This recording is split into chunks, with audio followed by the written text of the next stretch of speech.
All right, how's it going, everybody? Welcome to another month in Vertigo and Idolfight as we get to the end of 2021, and with that we have the biggest show we've put on for Vertigo, set to probably be our biggest show every year in Wrestle Zenith, but we still have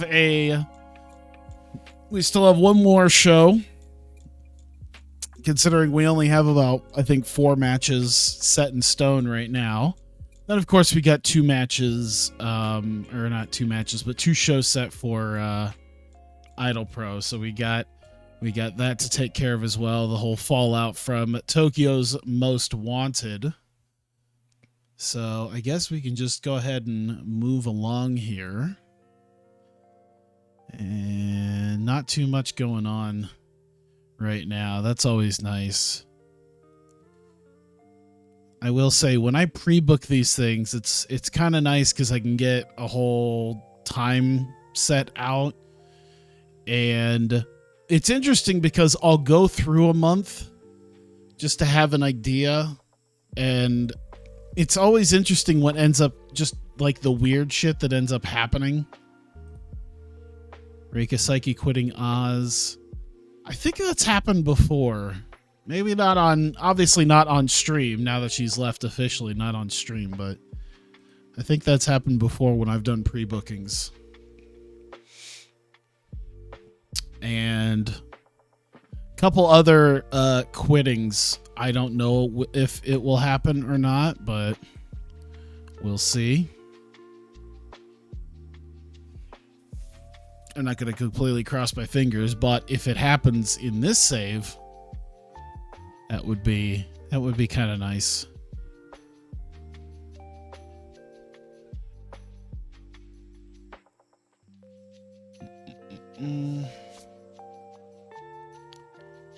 Let's see. Not much else. Dragon Gate still going to get new faces. They still have not actually signed anybody.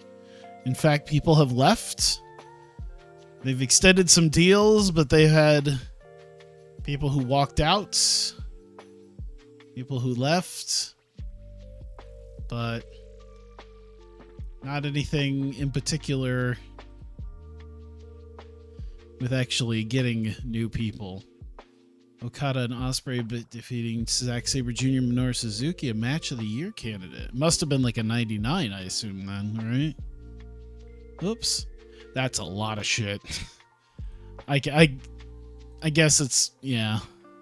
Oh, yep, it is a 99. Jesus Christ. Show rating's only a 78, though.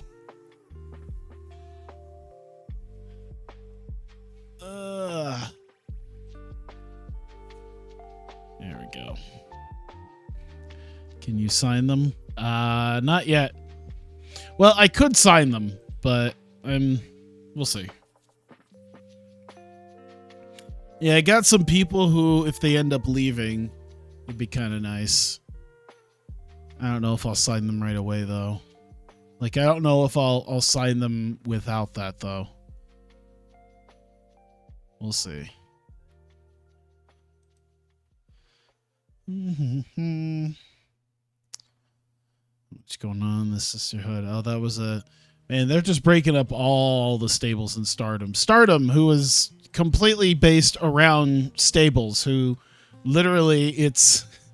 I think there's like 1, 2, maybe 1 person on the entire roster who isn't officially associated with a stable. Just breaking up all of them.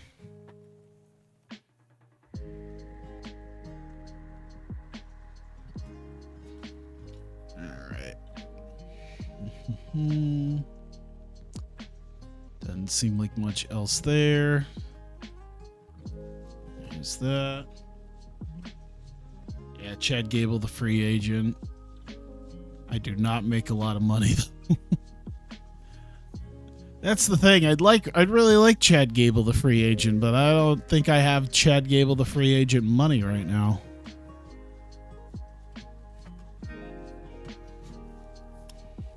Our Dragon Gate going to bring in any new guys? I mean, they say they're going to look at. Oh, look at that! At least one contract has been offered. Well, let's see. They said they're bringing in guys. So it doesn't show anything, but I mean, they're planning on it. Where's Ian Rotten going to be in controversy? Yeah, absolutely. Those are two things are for sure in this save, is that Dragon Gate is totally going to sign new people and Ian Rotten's a piece of shit. Hey, Rob, how's it going? Keno showed in Dragon... Oh, I didn't even see that. Really loud woman on the front page of Twitch? Sounds about right. Okay. Nothing big going on there.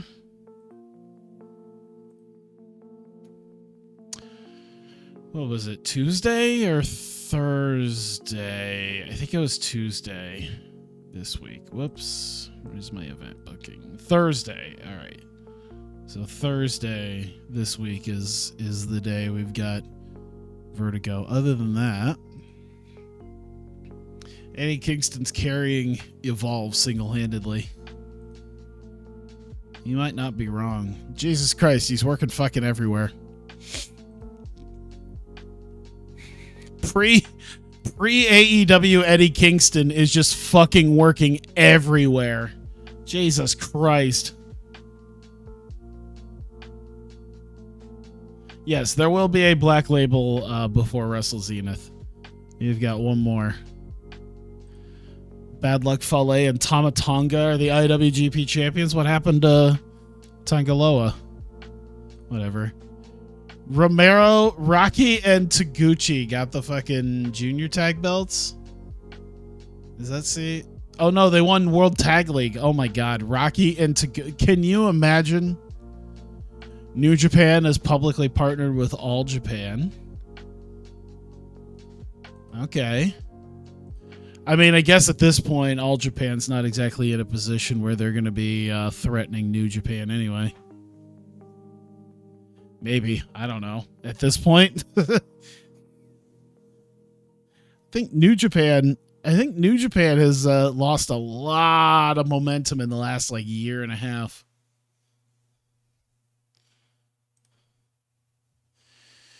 Mojo Rawley. Oh, the 24/7 championship, whatever. Other than that, let me see. Someone wants more money. It's $60. Why not? Makes you happy. There we go.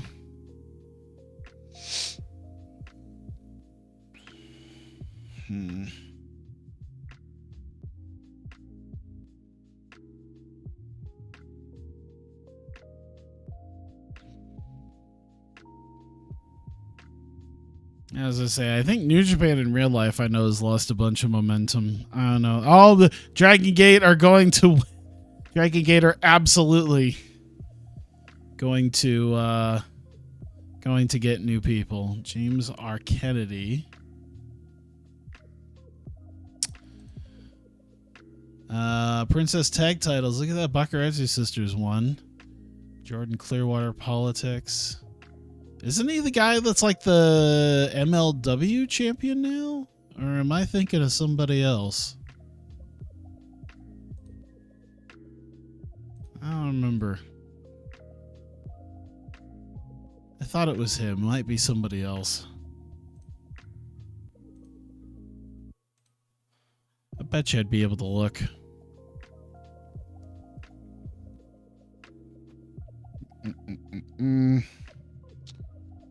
MLW. Whoops.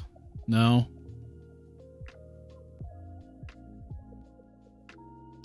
Man, it really does not want to give me MLW. Some Hammerstone, that's what it is. Yeah. Alexander Hammerstone, I think is. Yeah. I knew it was kind of a longer last name. That'd be it. Yeah, Alexander Hammerstone. Let's see. Psycho Clown. El Hieda Fantasma.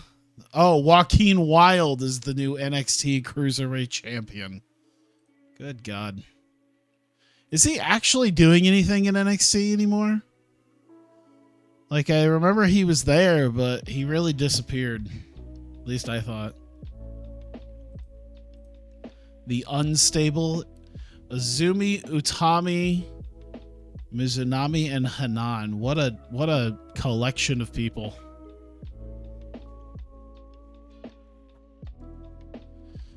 All eyes on... Oh, boy. I don't think David Starr needs any more eyes on him right now.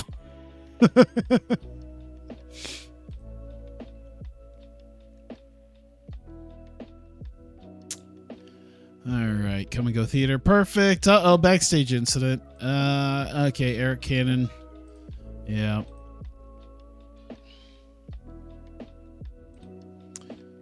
All right.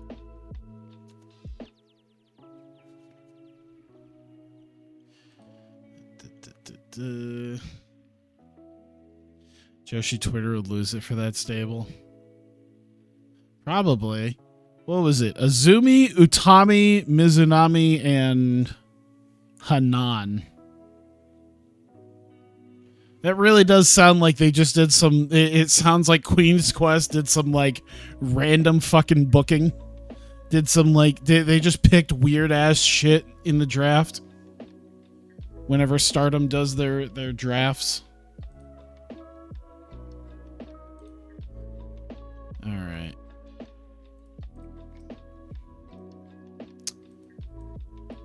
Set up match. There we go. 12 minutes total, so we leave there. Alright, we got Timmy Retton. We'll open match it, but decisive win. There we go.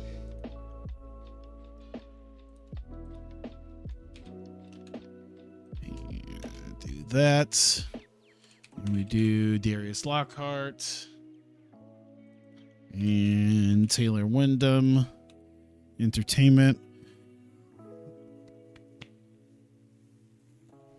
Are we using Wyndham? Yeah, I guess. Yeah, we'll do that. There you go. Minor success on both. That's 3 minutes. Boom.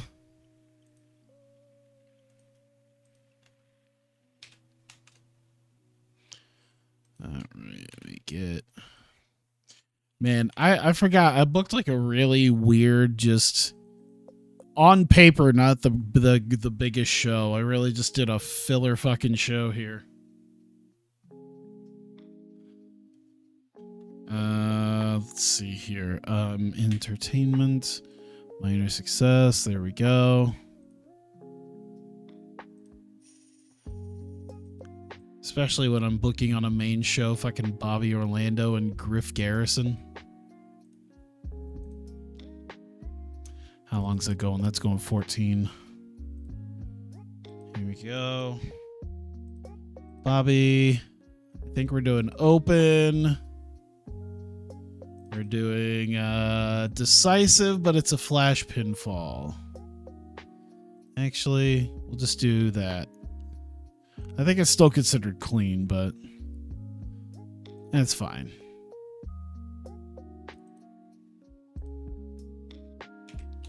There we go. Add an angle. This is a segment with Chris Dickinson and Effie, so they're going to get into a fight. This is mostly Dickinson talking, though, so we'll do that, and then Effie's fighting, considering he's not talking. I'd say this is at least a bigger success. Slightly bigger success, due to the fact that it's kind of building up their match.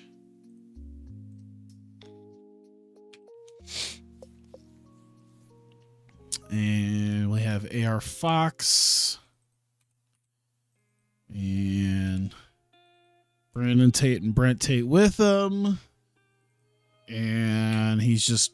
Actually, he's not interacting with the crowd. He's just backstage in a promo with them. putting over the fact that he's got to face Mercer one-on-one. Says he doesn't need it. All right. Tag match. Come on. Heath Miller. Kyler Khan. Rascals. There. 18. And Wentz getting the victory. Yeah, Kyler Khan's going to take the pin for that, though. Probably shouldn't be an open match. We'll make it a decisive win. We want to make sure that the guy who's probably in over his head is going to remain in over his head.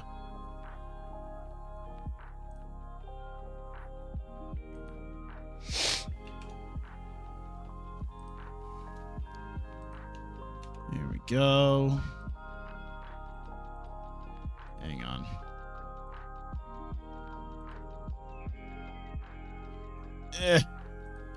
Trying to move some stuff around. 2 minutes. And we've got Kyler Khan. Heath. We'll do, Desmond and Zachary Wentz, but they're not really going to do anything. This is Kyler Khan's selling and his, let's go charisma. Kind of puts them all over a little bit. Here we go.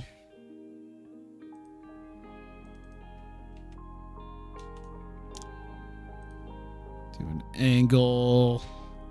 Do that. 2 minutes, just a little Ryan Davidson pre-match promo. So microphone, minor success, done.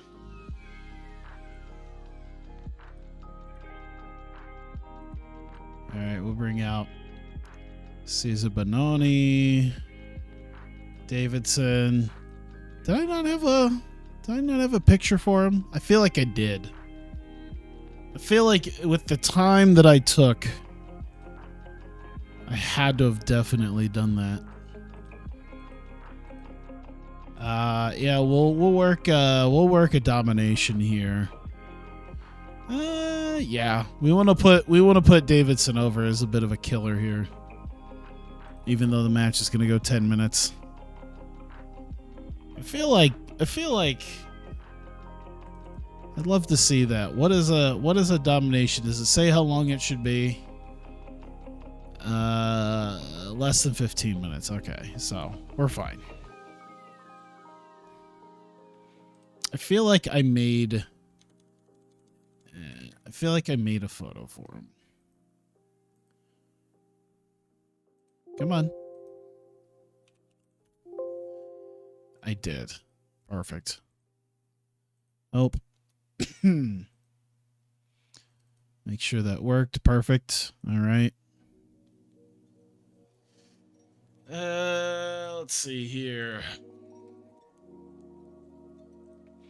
Then we've got the reveal of the structure by Marty with Ryan Davidson sort of just there. I guess he doesn't have to say anything, but we'll use his entertainment. And this definitely puts them over pretty big for the end there. There we go. Now we need... What is this? All right. This is Mike Bailey with Nick Dinsmore. And this is booking the match against Eddie Edwards. Microphone. And let's go overness. There we go.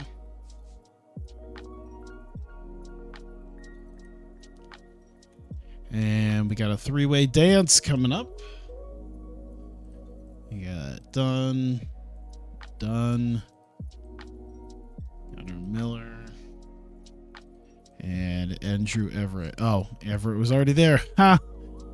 All right. Whoops. Shit. Auto name that.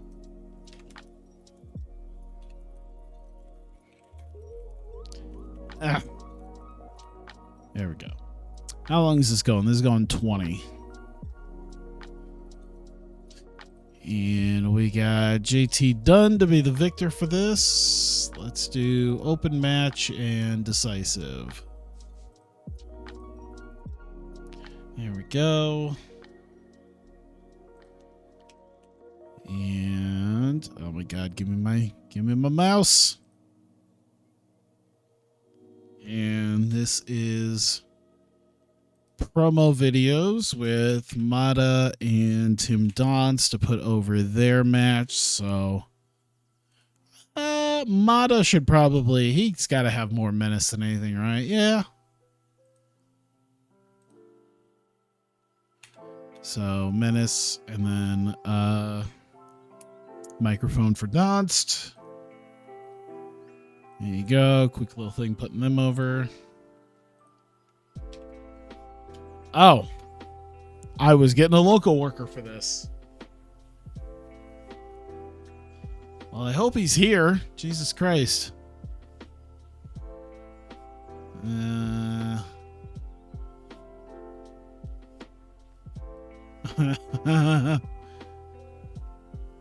Hang on. We'll see. Oh, wait. Oh, shit. This isn't where I want to book this. Oh, that's right. Because we're supposed to be in Great Lakes. Oh, are you going to fuck me on this? Okay. TEW 2016 really had an issue with that. Where the hell is that at? TEW 2016 really had an issue with you changing the venue in the middle of the booking. So I was really sweating there for a second. Okay, now we've got our set of guys. Is he here? He's here.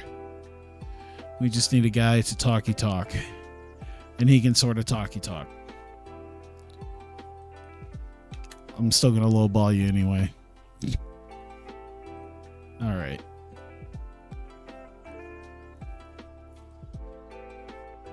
Do that. And he's just here for a bit of a sit-down interview with the champion. Oh my god, dude.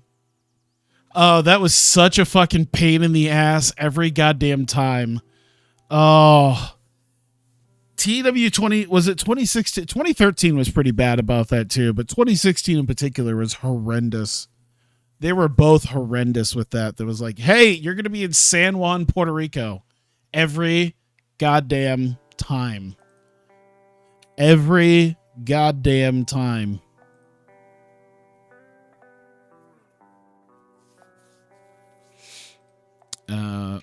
We'll do, it's about AR Fox, but he'll be off screen. He's not there, but he'll get a little bit of a boost because he's being talked about.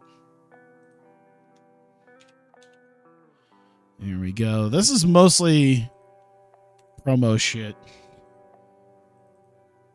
Because Odinson. No. Pero. Calvin Tankman. Trey Lamar. No. He was. I knew what I was going to do with him specifically. He was just going to be there. Because I think I hired JBL for like one night just to do a sit-down interview thing as well. I probably could probably get some sort of road agent who could do that. But I don't have a ton of road agents. All right.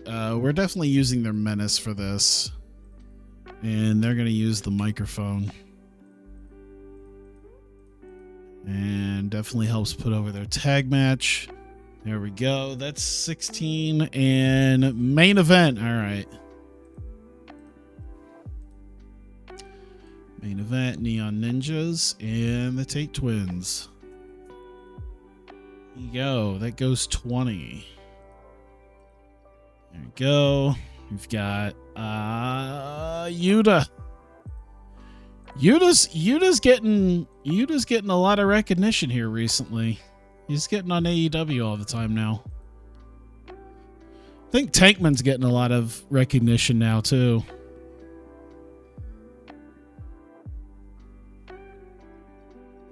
All right.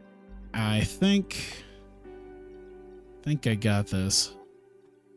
All right, 17 segments. It's got 127 minutes. Is that where I'm at? Yep, that was 127 minutes. And I think I am ready to go.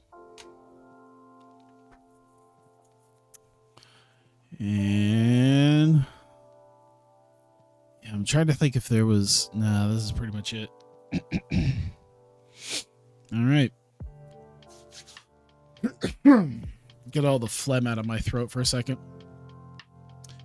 All right, here we go. Vertigo presents Black Label Volume 21. This could be perhaps the final Black Label for quite some time.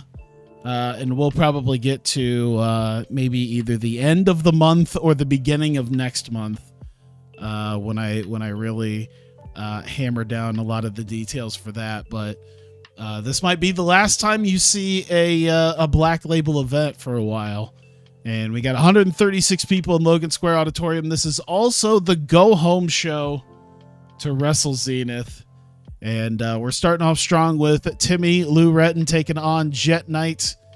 Decent wrestling, didn't have much heat, but Timmy Lou Retton comes out on top in just over 10 minutes with the gymnast elbow. Great chemistry between them. That's good. I don't think I have Darius Lockhart with him. I probably should have him at ringside with him because I know I have him for Jerome Daniels. But yeah, nonetheless, Darius Lockhart is ringside with him. Gets in the ring, raises Timmy Lou Retton's hand, and he says that grabs a microphone, looks at the back, and calls out Taylor Wyndham. Says he wants a match with him at Wrestle Zenith. Taylor Wyndham on the screen, of course, responds at his desk surrounded by papers, saying that he is more than happy to get rid of the extremist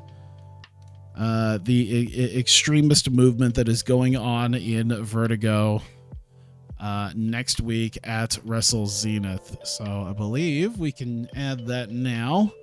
Our fifth match, pre-book that. We will have, oh my God, Darius Lockhart taking on Taylor Wyndham. Here we go. How long does it go? I don't even know. Shit. How long is this supposed to go? I could just do this now, I think. There we go. That's as long as it goes. Pre-book. There you go.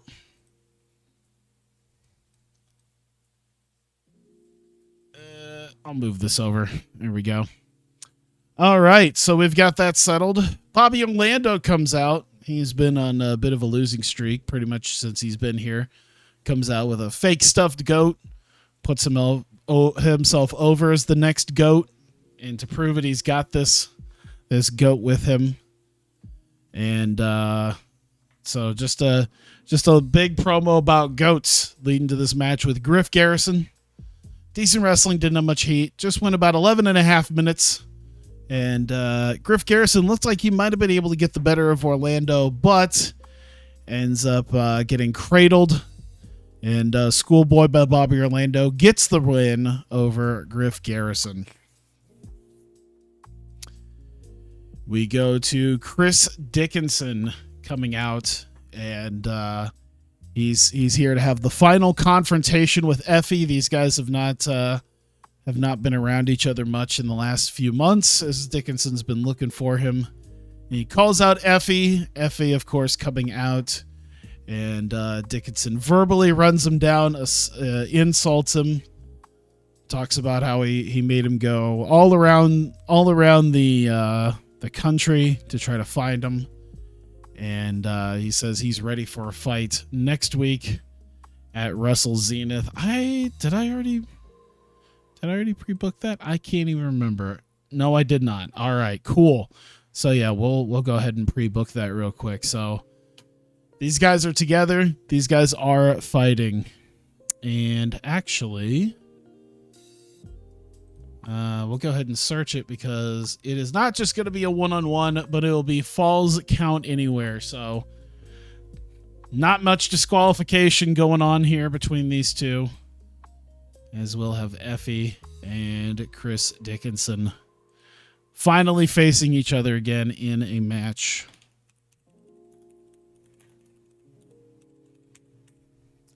To settle it, how long did I book that night? There we go.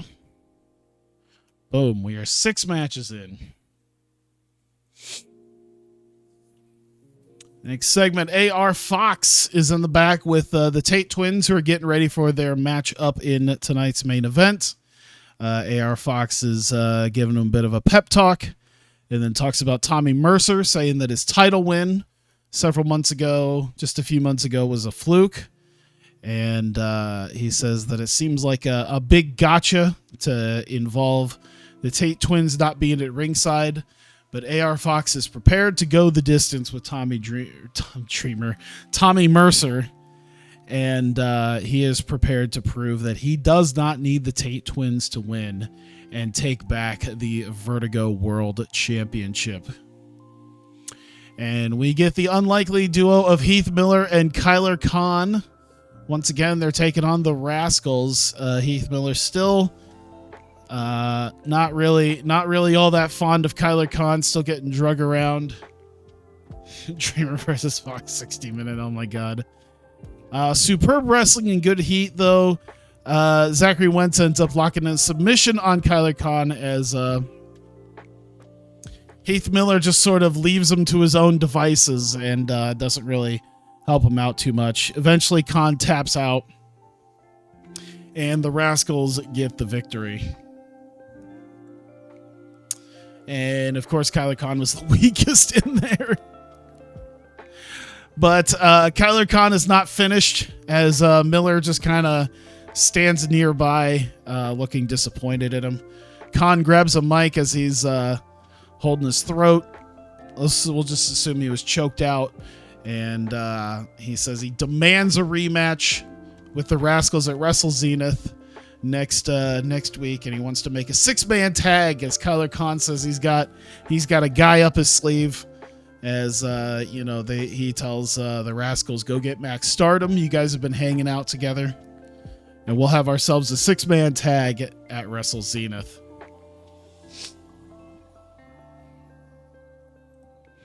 And we've got Ryan Davidson coming out for his match, and grabs the mic real quick to talk about Marty Martinez, and says that whatever Martinez has up his sleeve, he is ready to end him at Wrestle Zenith. And he faces Cesar Bononi, who's been hanging around the Body Guys the last couple of events. But nonetheless, he was sort of thrown to the wolves here as he gets destroyed at about 9.5 minutes. Davidson hits a frog splash on him and gets the victory. And as he celebrates, we get a video of Marty Martinez with the work that he's been doing in his shop, and it pans out to a ring that he has set up and the structure that he has built. And around the ring, you see a 10-foot, maybe even 15-foot high cage, barbed wire on top of it, and weapons hanging all along the cage itself, and says that he's calling it his own personal playground of destruction as these guys will face off, and he calls it Dead Man Wonderland. And that is the match they'll face off in. I'll have to pre-book that after this because I actually have to make the match. So, but nonetheless, he reveals a very sadistic looking structure for these guys to finish off their war. And we got Mike Bailey. He is backstage with Nick Dinsmore. Dinsmore, of course, promised that he would have a match for Mike Bailey at Wrestle Zenith. And after talking about it, he says that Bailey deserves a strong opponent. And he reveals Eddie Edwards will be debuting next week at Wrestle Zenith, and he will be facing Mike Bailey. And we can line that bad boy up now. I think, yeah, Eddie's... I'm pretty sure I have an Eddie picture, too. I haven't done that for whatever reason. There we go. There we go. Nope. All right, back this bad boy out. There we go. Mike Bailey. Die Hard Eddie Edwards. How long am I expecting this? 16 minutes total. Don't do any of that. To the cool Edwards.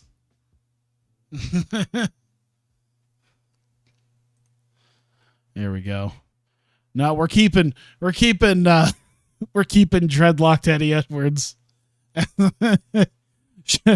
Should I change it to like bordering on American Wolves Eddie Edwards when he had shorter hair and wasn't doing his hardcore gimmick? Screw it. We're gonna keep dreadlocked Eddie Edwards. Or whatever the fuck his hairstyle is.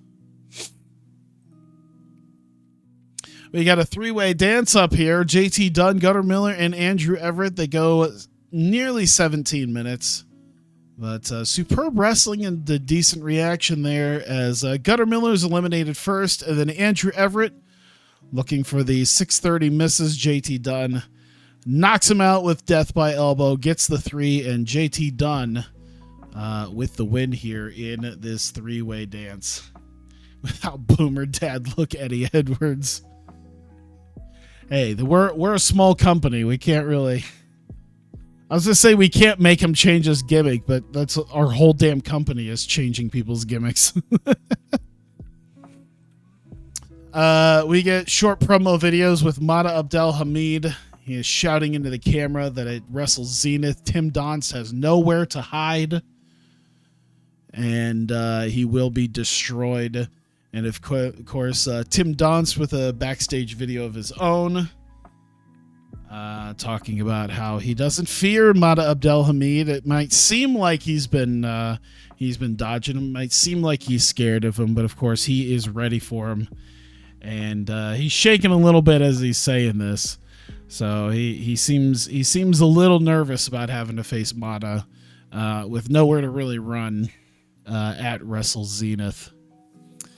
Sean Daivari has a sit down with the Vertigo World Champion Tommy Mercer in the lead up to his title match. Talks to him about his upcoming title match with AR Fox, and says that he beat AR Fox fair and square. This wasn't a fluke win, and he'll be able to prove it next week at Wrestle Zenith when he is able to beat AR Fox, and he's very confident that he can beat AR Fox, especially without the help of his cronies.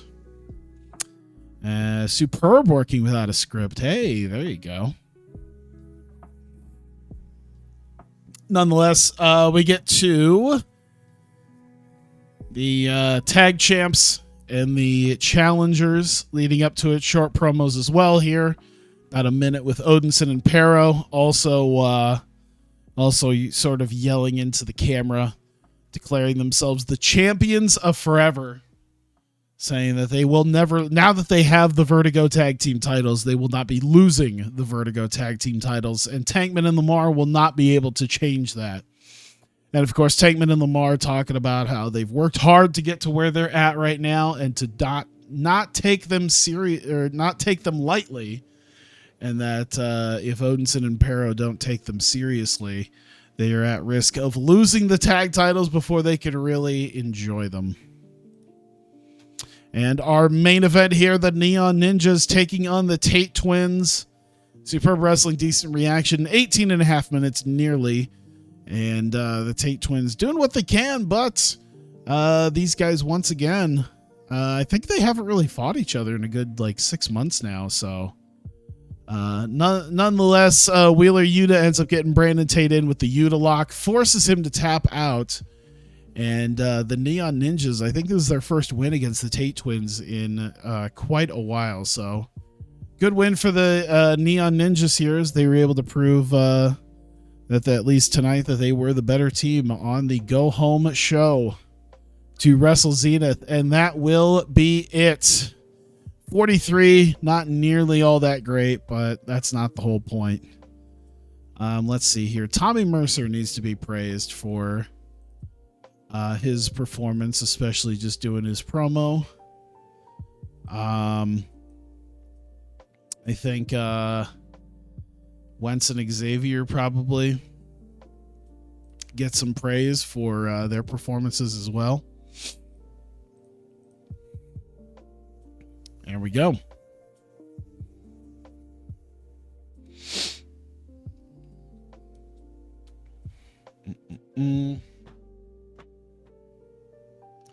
Get a drink of my water. Give me a second.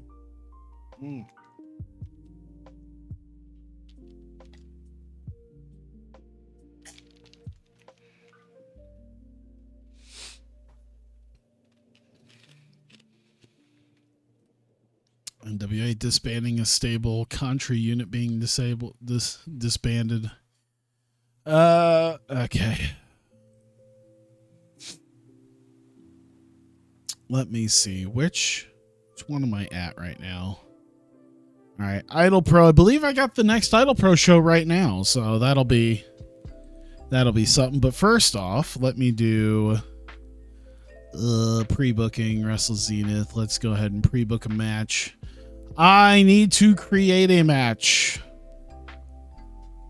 Add new match. 1v1, sure, why not? Match name.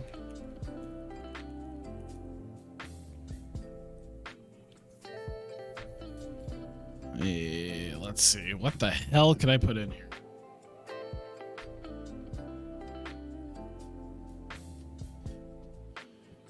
Let's see.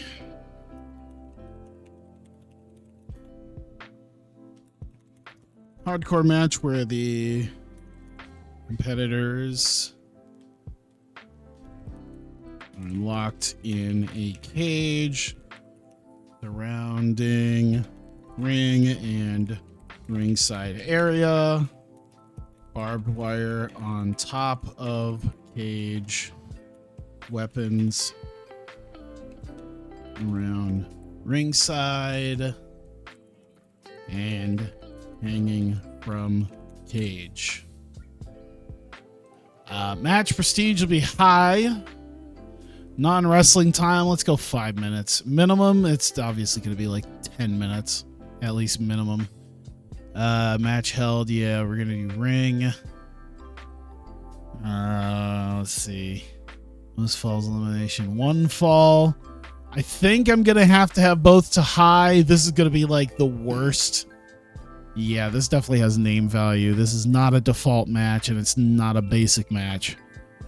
So let me look here. Steel cage, yes. Well, this is the setup. So yeah, let's see. Oh, there, barbed wire cage instead of steel cage. We should have barbed wire. Let's do some light tubes, some thumbtacks, bed of nails. I won't do that. We'll just do weapons. And how about a chain? We'll have a chain hanging from there too. No pinfalls, no submissions, no countouts or DQ. Turn all of that off. And the only way to win... Oh, you know what? We'll do...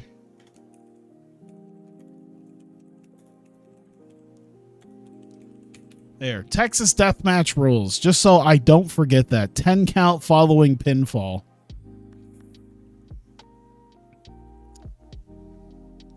There we go.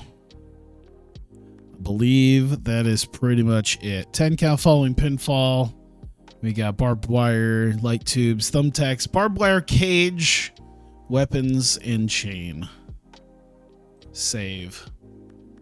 Oh, content risk very high. Well, you know what? I guess I'll take the light tubes out then. How about that? All right. I could do that. This will not go the whole 90 minutes. These guys cannot do a whole 90 minutes. All right. Marty Martinez and Ryan Davidson stepping inside A very sadistic structure. Dead Man Wonderland. How long is this going? I think it's only going about 20 minutes. 20 minutes is still a fair bit, but yeah. Where the fuck did I put it? All right, I see 26, so there we go. 21 minutes. I don't think these guys have the stamina for it, honestly. Let's see, 73. Yeah, at the 73 mark, we're really, and 72, we're really pushing it. But yeah. Dead Man Wonderland would not go down well with the fans due to setup should probably be avoided. Match type is inappropriate for your fan base and should probably be avoided. I'm going to do it anyway. I will tank a match rating, a single match rating. I will tank it for art. Because while I enjoy the game and I can do well with this game, sometimes art takes precedence. And we need something that's just a little too much for my people. For our normal fan base, we need something that's quite a bit uncomfortable for it. It's going to be terrible. It's probably going to be a single-digit rating, but all of that in the name of art. All right. Ask if AEW had to make use of W match type, which match type and why. I don't know. They've been doing pretty good as is. I wouldn't really tell them to take any match that... I wouldn't tell them to take any match that... I don't think there really is something that they haven't maybe already done.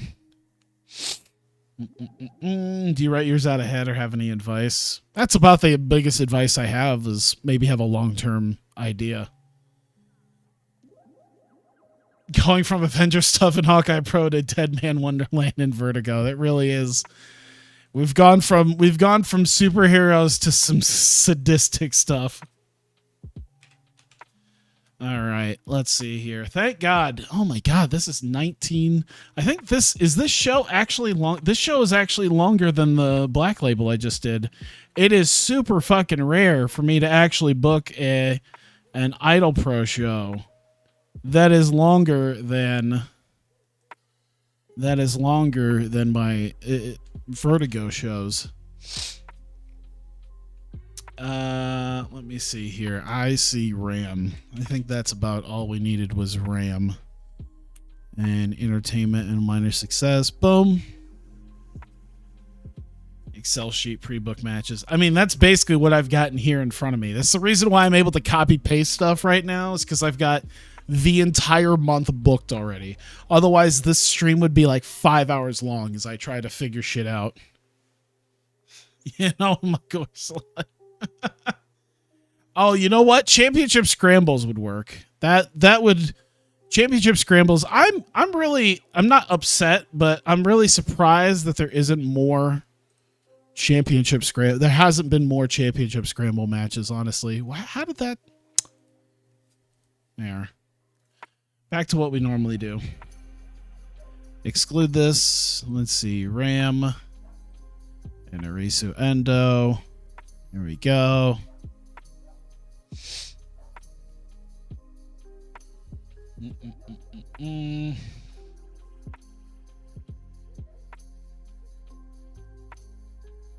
Let's see.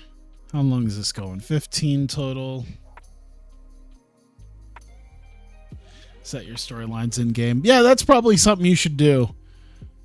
Of course, I have a product specific to not running any storylines at all, so that was really one of the biggest things. Is it was really hard to try to find something that fit a specific style that I did in 2016, so I didn't have to officially run any storylines. I could just run them on the show.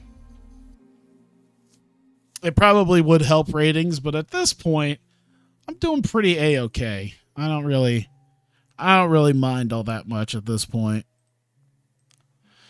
Open mat. You know what? Yeah, Ram should probably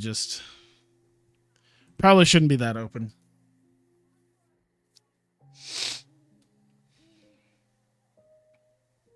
Did they finally put TEW 2016 on Steam? I feel like they didn't do that for a while. Did they finally get around to that after like a year and a half?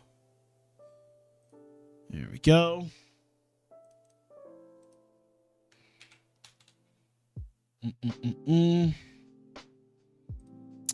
Adding an angle.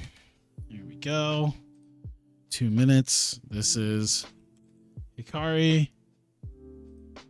We've got Nodoka backstage with her sister.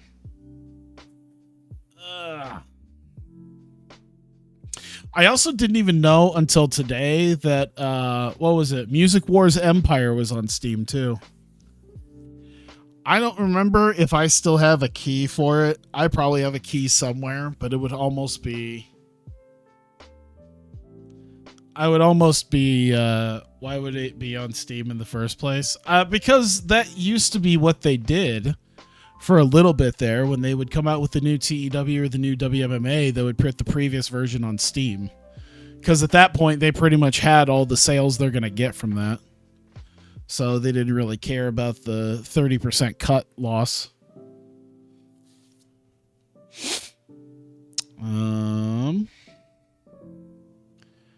You know, I'm kind of glad that this isn't on Steam because TEW 2020 isn't on Steam, because then I don't have to know how many hours I've already racked up on this game.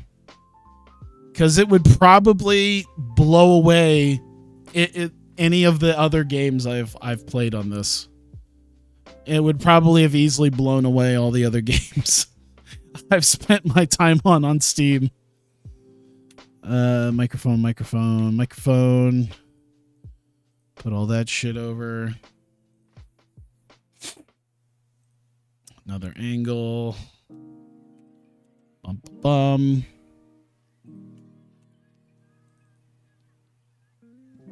It looks like Camille and Mirai. What is that music game you speak of? Music Wars Empire. That would be it. It's like $15. I mean, you have 2,000 plus hours on Fire Pro. I know.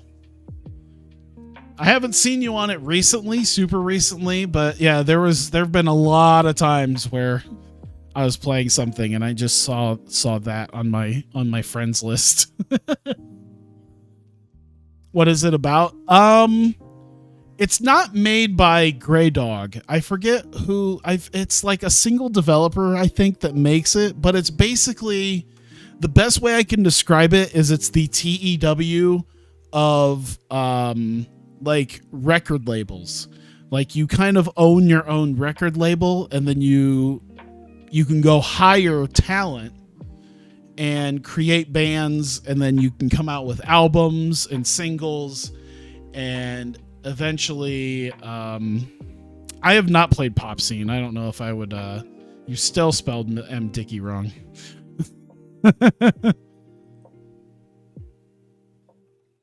World Music Manager? No, it's Music Wars Empire. I swear to God, I saw it on Music Wars Empire. Yeah, it's on Steam right now. I saw, because I used to play it on here on I did like a playthrough of it. Yeah, Antoine Johnson was the developer. I believe it's the main guy who did it, but yeah, it's basically the TEW of having a record label.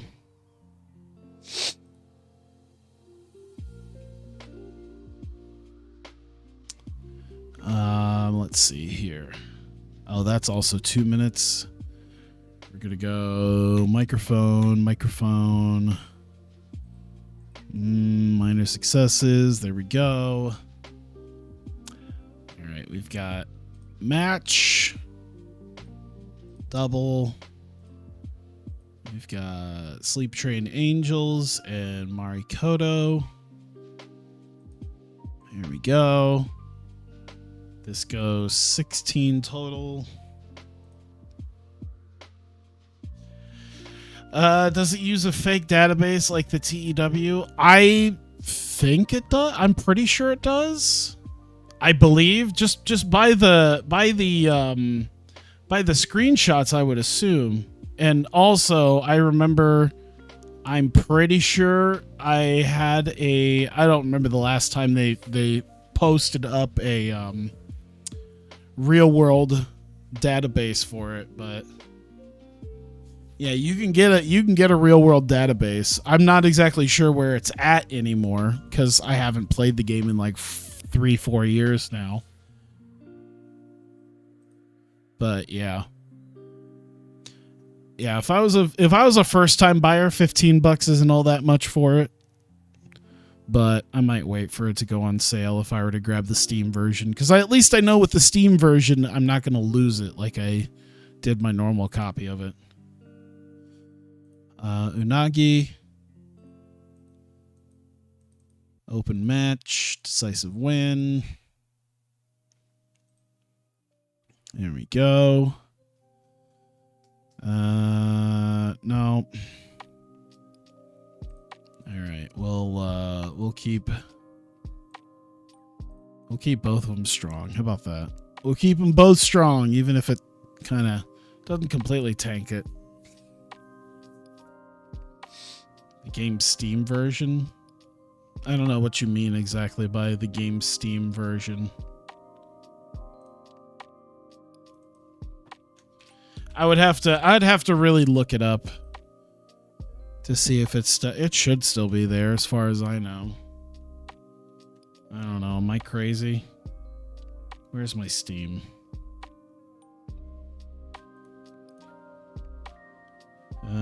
Oh, speaking of which, I should play Markout at some point on stream. That would be a thing.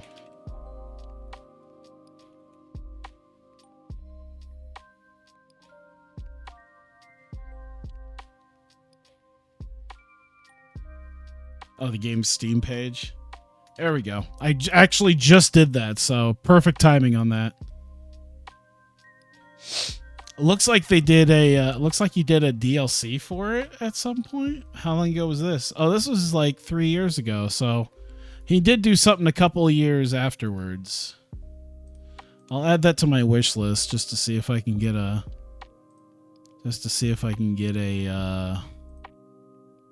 deal on it.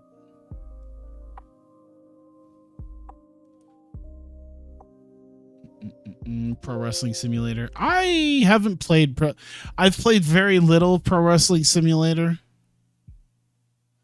I don't know. I like it, and I bought it because I wanted to support it, but I don't know if I'm going to play it right away. Just because I would almost prefer if it had a little more time to cook. If it had a little bit more time to throw some stuff in there that I would really like. Because what little I have played of it, it was very bare bones for what I want. Oh, you're on your Xbox? Oh, I don't even know how to whisper that, honestly. Can I even do that from here? I don't even think there's a way to do that from here.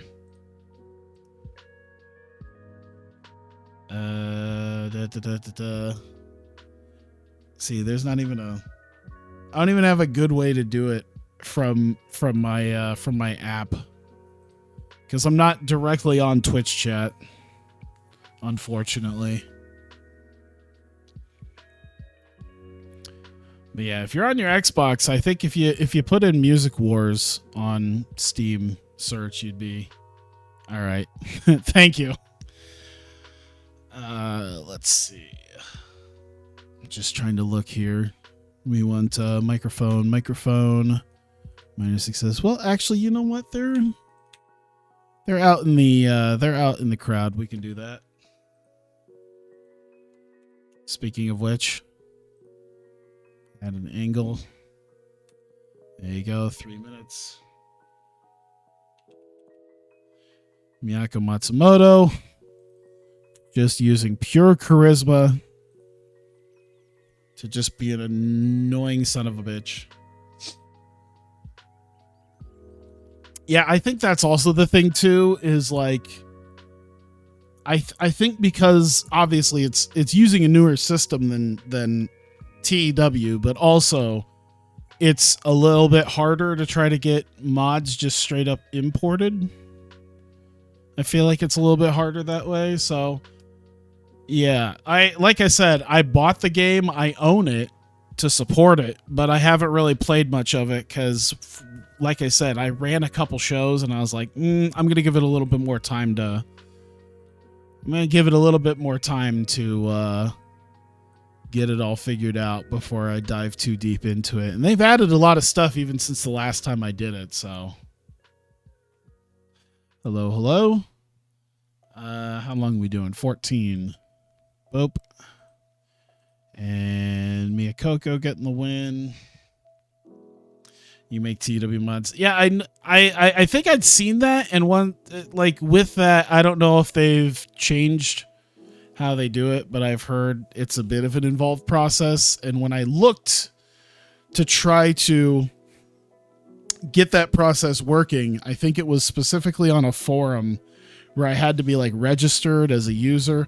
That tends to kill my very idea of trying to do something like that, is when I have to like register an entire account to figure out how to do something or get like a very small mod. You ever thought about using RWC Plus for a save? That's pretty much what I'm doing at this point. If you mean, because I'm using RWC from, holy shit, when did I start this? Was it June 2020? Was it around there? Yeah, I'm using RWC from June 2020, and it was probably a couple months ago I imported the Indies Plus mod. So that's probably what this is.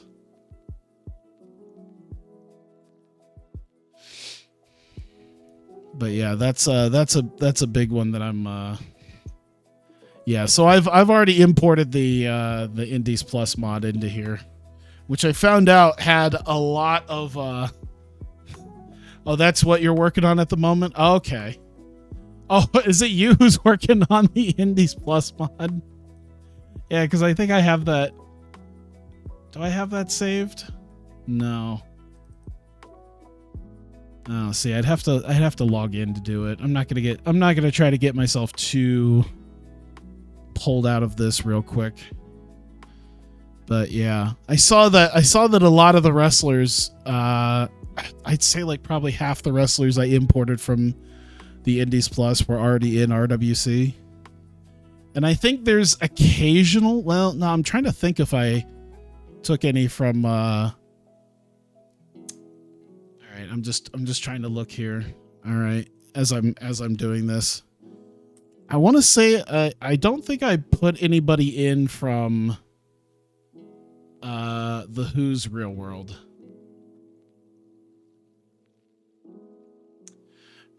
Because the last time the Who was here, it was a few months ago, and I did get into his ear about putting more Joshis in here that I wanted, because there were a few Joshis that I wanted that had been like that had been debuted and they weren't in RWC or the Who. And by this point it looks like both have put them in there. But yeah. Which is how I'm able to use people like Lady C and Mocha Miyamoto and other people like that. Let's see here.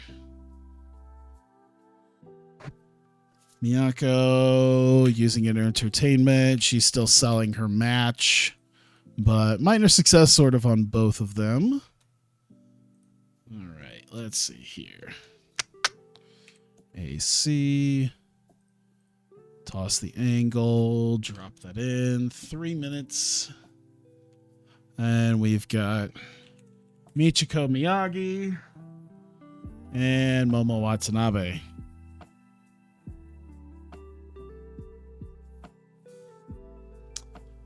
Let's see. Microphone.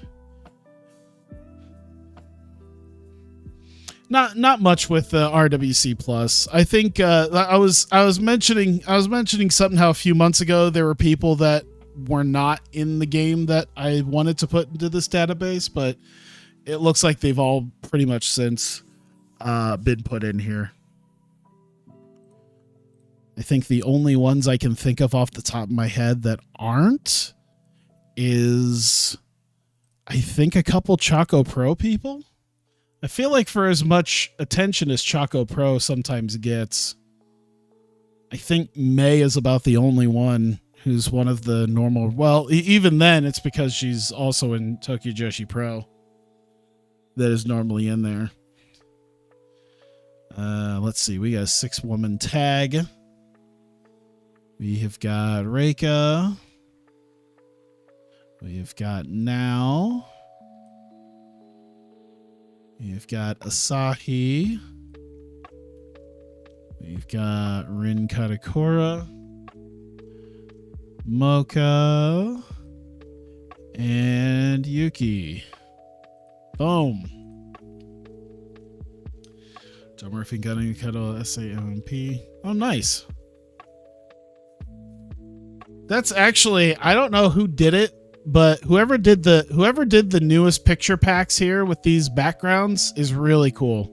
I really like the new picture backgrounds with this because I don't know, some of the older ones are probably still rooting around out here. I've always been a big proponent of like cutting out my own sort of. So as you can see, that's kind of what I do. But whoever made these, I like that. The one thing is I was rooting around in some of the files because I'd like to put my own events with the event backgrounds that all of them are in, and I feel like the background templates are not in the picture files unless I'm blind. I was never really able to find them. The Galaxy pack.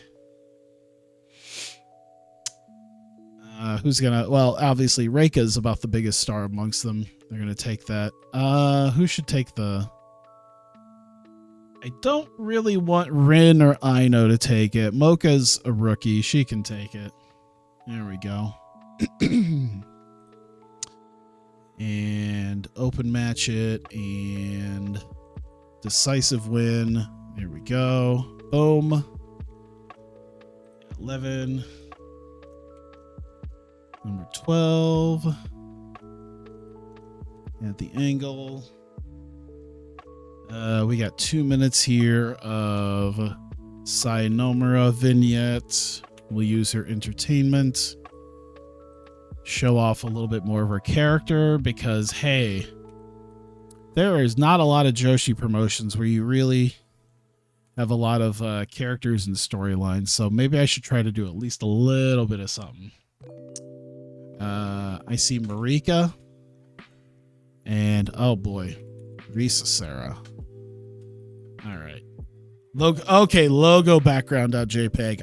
I feel like I probably just looked for background or none or something like that. I'll have to remember that then. Because I bet you if I look, I can definitely find it then. Thank you. I appreciate that. And let's see here. Calls her out, wants to fight next event. So we've got this. This is 5 minutes. And yeah, we're using our entertainment and her entertainment. Building up a potential match. All right. Got another vignette with the JK Fallen Stars. So we've got Ruaka and we've got not Hina. And I feel like I'm doing this because they can't talk that well, right? No. Did I do this because they're better at selling, doing drills? You know what? I'll still use their charisma. Why not? We've got a shit show where we're like 17 We're like 17 popularity max. If it bombs, it bombs. It's not going to be a huge issue. All right, Saya and Honore Hana. Drop them in there. We've got 19 minutes total. And we're giving Saya the win here. Make it an open match because Honore Hana is still one of our... Come on. Honore Hana is still one of our upper mid-card people. Drop it in. All right. We need a bigger challenge for Saya. So she's calling out Mika Iwata, who isn't here. Not because we didn't book her, but because, by God, I'm not paying Mika Iwata money to show up every goddamn show. That's just not going to happen. That is too much fucking money. She's like $500-$600 a pop. I already spend that money on Momo, but at least Momo only works here. Let's see. Yeah, she's worth like $600-$700 a pop, and as a company that only makes like 10 grand a month, that's a lot. There we go. How much am I paying her? Now I want to know. How much am I paying Mika? $674. Yeah. I think my next highest would probably be Momo, and she's at $400. But she only works for me, so I'm willing to pay that because she's exclusive. Here we go. And of course we need Mei Saruga out to watch the main event. We'll use her charisma. She greets the crowd. There we go. All right, main event. 4-corner elimination. Determining our number one contender to the title. We've got Momo. We've got Nodoka. We've got Michiko Miyagi. And we've got Hikari Noah. There we go. There is not a lot of space left after this. That's all right. We'll go that. This is... Oh, shit. Okay.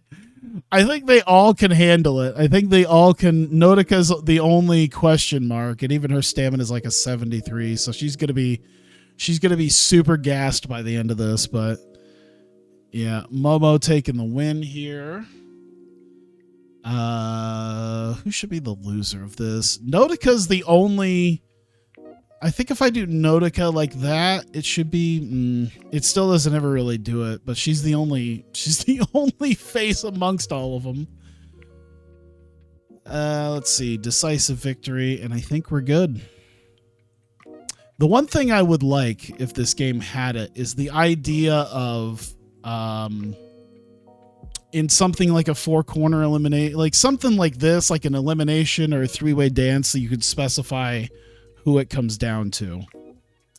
But either way, it's not a huge deal. All right, final shot. Do that. 2 minutes.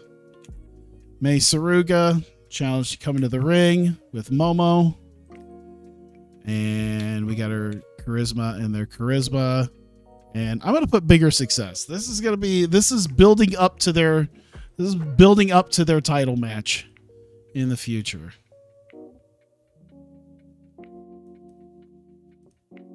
All right, let me see here. Oh, all right. God damn it. Two shows booked. Just need to get this taken care of. Everything's good. All right. 146. Is that what I had it at? 148. Did I miss something? Uh-oh. No, I've got 19. All right. I need to look. Let's see. 3, 15, 2, 2, 16, 6, 3, 14, 2, 3, 15. Put 10 more minutes on. There's 2 more minutes on there. That's where it's at. Okay. Now I got it. Got to get those timeouts right. All right. Good to go. All right. Idolfight Project live stage 17, 221 people. We're almost finally, after a year and a half, almost ready to sell out Shinkiba First Ring. And Ram Kaicho's opening up the show. She's irate at her loss to Mei Saruga at Tokyo's Most Wanted last month. She issues an open challenge for a match, and she wants to take out her frustrations on whoever decides to come walking down to the ring. We got Arisu Endo coming out, and they go about 13 minutes. She tries her best, but Ram is superior, and in just over 13 minutes hits the Rainmaker on Arisu and gets the victory.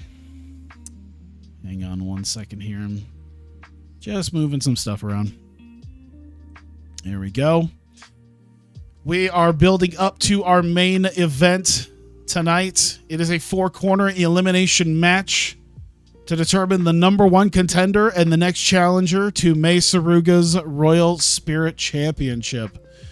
We got Hikari Noa talking about becoming the new hardcore queen. Of course, she survived and won her street fight last month at Tokyo's Most Wanted against Risa Serra. And so she is riding her victory high right now and declaring herself the new hardcore queen. Meanwhile, Nodoka Tenma was also fairly successful last month as well, and she talks to her sister backstage about the opportunity to possibly become the Royal Spirit Champion. We get a vignette with the Strong Kickers. Kamiyu and Mirai both are recovering from their loss in the cage. And they're both very sore, very banged up, even a few weeks later. But they will be back at the next event, and they'll be looking for a fight to bounce back from their cage match. We get the Sleep Train Angels, Himawari Unagi and Raku taking on Marikoto. And it goes just over 14 minutes. Unagi pins Mikoto Shindo. And Sleep Train Angels successful. I wish I could kind of click here like I could in MMA, but I think they might have won one other match, but they haven't been super successful. But nonetheless, Sleep Train Angels getting the win here. We've got Mio Momono coming out, and she wasn't successful last month, but she wants to better herself to be able to challenge for the Royal Spirit Championship. We get Himika Arita coming out, and she also wants that challenge to also be able to step up and challenge for the Royal Spirit title. And this, I believe, will lead up to a match at the next event. I guess I could probably try to pre-book it, but I'm not going to worry about it right this second. But nonetheless, we get a match set up between Mio Momono and Himika Arita for the next event. Miyako Matsumoto comes out. She's greeting the crowd, and she gets up in the face of a lot of the members of the crowd up front with their cameras, and she gets up in their face and demand that they clap and cheer for her. And I guess this is also assuming that they are allowed to cheer at that point, which even in December, there's only 2 months away. I don't see that being a thing, but nonetheless, she wants more applause than anybody else on the show, and she is demanding that the crowd give her the applause that she wants as she faces Lady C. Now, of course, Miyakoko has not been too successful against sort of brand new arrivals to the promotion, but of course, with someone like Lady C, she is able to get her with the Miyakoko clutch in just over 12 minutes. And gets a solid victory. And Miyakoko looks at Lady C and pulls her up by the hair as Lady C's still recovering. She says that she likes how hard Lady C fought, and she says, "You know what? I need to mentor someone. I need someone who can follow in my footsteps." So she decides she wants to take Lady C under her wing, and she says she's going to train her to be the best Joshi wrestler possible, and drags Lady C out of the ring. Lady C, still barely able to stand, is just being sort of drug along the up the ramp by Miyako. We've got the other two competitors in this four-way, with Michiko Miyagi coming off her win, although under dubious circumstances, to Mika Iwata, saying that now she has overcome Mika Iwata last month. Her new obsession is to become the Royal Spirit Champion. And Momo Watanabe, who was successful at Tokyo's Most Wanted as well over Reika Saiki, says that now she has proven herself the true ace of professional wrestling. It is now her destiny to have the crown that she deserves. It is her destiny to become the Royal Spirit Champion, and she will stop at nothing to get there. We get a 6-woman tag. Reika Saiki, Nao Kakuta, and Asahi taking on Rin Katakura, Moka Miyamoto, and Yuki Aino. Of course, Moka was the worst out of all of them. Let's see here, but it goes just over 12 minutes, and Reika ends up using her power to jackhammer Moka Miyamoto and get the win. And the 6-woman tag is on the side of Reiki, Nao Kakuta, and Asahi. No, nothing about Joshi wrestling that makes you interested. Yeah, it's fun. Now, a lot of these characters aren't nearly as over the top as some of them. Like, I definitely take Hikari Noa's actual love of deathmatch wrestling, and turn it up to like 13, to where she's just completely unhinged. But yeah, they're still very fun characters.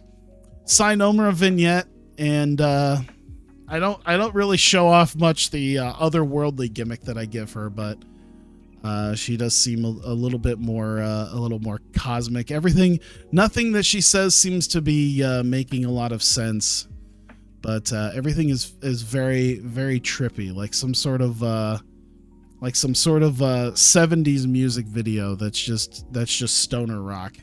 And that's what a Sainomura vignette looks like right now. We get Marika Kobashi coming out. She once again insults the crowd. And she has no plans to wrestle tonight.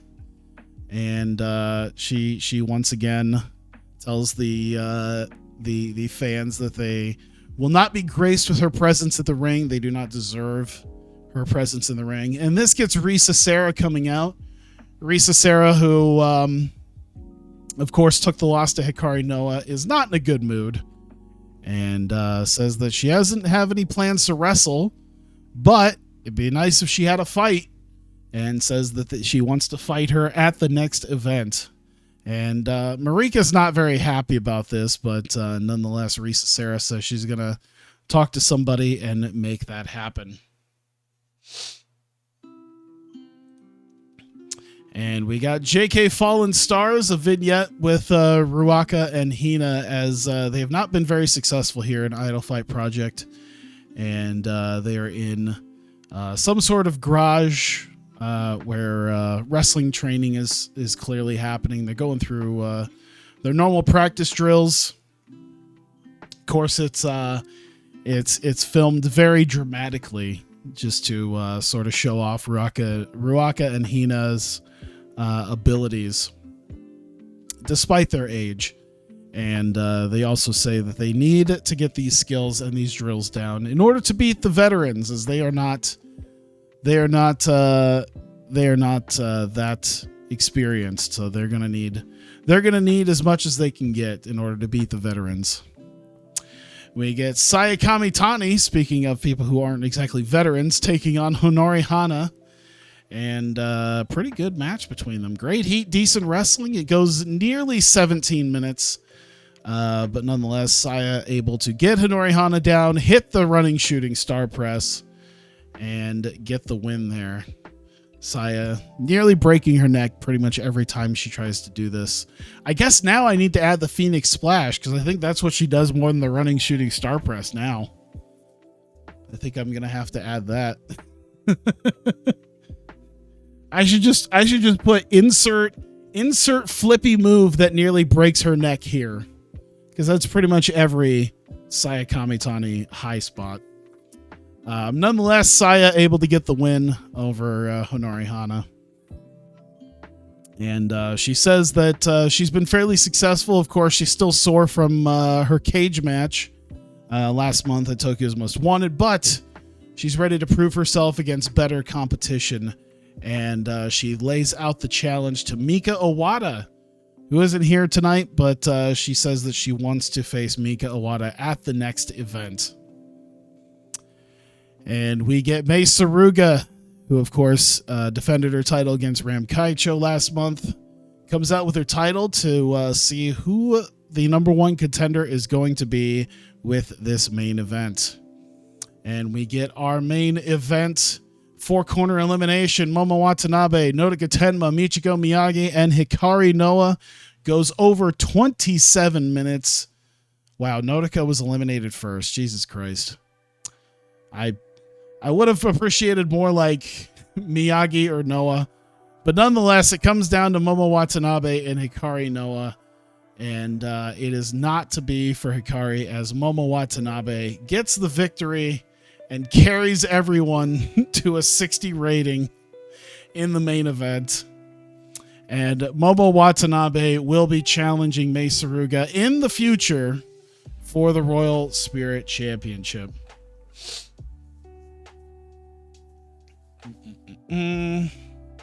Random question, what's up with the Ice Ribbon hype? I know Stardom and TJP, but I like the impact of Joshi. I would say that, because yeah, Stardom is kind of like the WWE of Joshi. TJPW is, I would say, maybe the AEW. They're like the second biggest, maybe. Ice Ribbon, see, that's really hard too, is like, yeah, Ice Ribbon might be third now. I don't know, because TJPW have been doing a lot of big shows. I mean, they just did their biggest show. They did pretty good numbers, I think, and they're running some big buildings. So Ice Ribbon might be bigger. And also, much like Impact, I don't know if they're still running shows with people or not. I think for the longest time they were running shows like in their dojo or in a building that was just empty. But yeah, they still got a lot of good people there. Fair bit, at least. Let me finish this because we got one more. This last segment here, of course, Momo Watanabe post-match demands Mei Suruga get in the ring. She gets in the ring with her belt and jaw jacks at her that she's taken the title as they stare down with Momo yelling at her and Mei Suruga standing there with the championship. And that is it. 2 shows down. Nearly an hour and a half. Jesus Christ, we're still... Alright. Holy shit. Vinny Massar versus Tomohiro Ishii. No, I did not hear about that. Something happened. Oh, you know what? Ram needs to be given some praise too. And... I'll say Miyamoto as well. Praise, praise, and praise. There we go. Very happy. Seemed pleased, was pleased. There we go. Happening at an upcoming West Coast Pro Show. Interesting. Oh, so Ishii's going to be in America. Hasn't he been in... I forget if he's been in America for a little bit already or not. I can't quite remember. But nonetheless... There we go. Anything. Doesn't look like it. All right.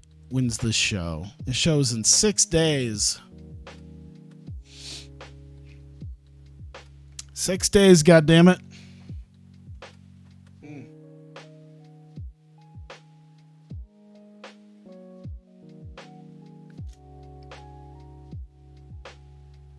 Oh. Yeah, I heard about Garcia versus Suzuki. I was hearing about that. Let's see here. Jessica Havoc gave birth. Chris Hero's the NWA National Heavyweight Champion. He's not like wrestling right now, is he? See, now I feel like someone's probably gonna have an answer before I can pull up his cage match. But it's one of those things that now that I think about it, it's like, when was the last? He's obviously a good wrestler, but oh no, he hasn't wrestled, according to this, since when he was in NXT UK, which was over a year and a half ago. Oh, he's a producer at Ring of Honor? Okay. I bet you he could still go. How old is he? 41? Ah. Let's see. Oh, there's a new team in Stardom. Who do they have? Oh boy, Itsuki Hoshino. This was wait, wasn't she she was still retired, I think, at the point that I started this, right? I swear to God, she was retired by that point. Even in June of last year, I think that was the thing. Where's the tag teams? Bea Priestley, Jamie Hayter. Let me see here. Rogue Dragons. And her teaming with Rena. Because, yeah. Anthony Hunting. Jamie Hayter's out injured. Okay. There we go.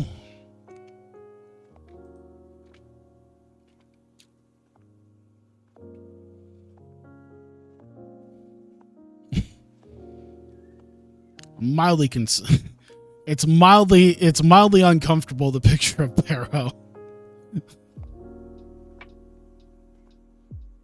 But I also know it's because he's a big, intimidating dude.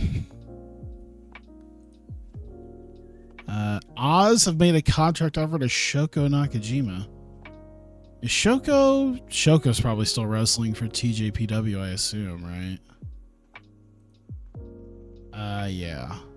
I mean, I still have some people employed from there anyway, but whatever. Masaru versus Ren Narita. See, Perro versus Effie. I saw the highlights, which was crazy nonetheless. Oh, look, Jungle Kiona's no longer have injury worries. And of course, she left Stardom in this game. I forgot she left Stardom in this game too. Oh, yeah, that's right. She joined DDT of all people. Which honestly isn't the most far-fetched thing. There we go. I mean, most of DDT's people anyway have, I think, second jobs.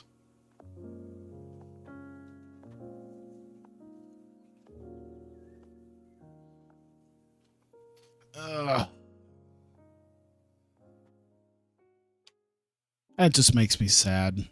I know Kiona left Stardom and now she can be a freelancer, but from what it sounds like, she's like 95% retired at this point. Starlight Kid back at 100%. Oh, this is Darklight Kid. Oh yeah, that's right, because this is the brand new photos. So yeah. Okay. Nothing much going on here. Oh, I should probably when I'm booking another show this month for them. I should really here events, live stage. We're doing Tuesday week 4. Tuesday week 4 December active save. All right, make sure that that's in there. 7 days. When do we got here? 3 days until Wrestle Zenith.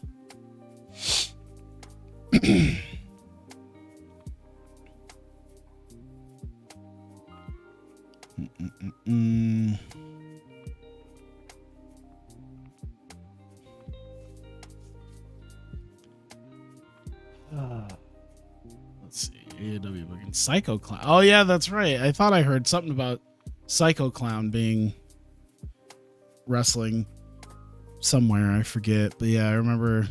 Was it ML? Yeah, I see AIW. I thought MLW was doing something with them too. I forget.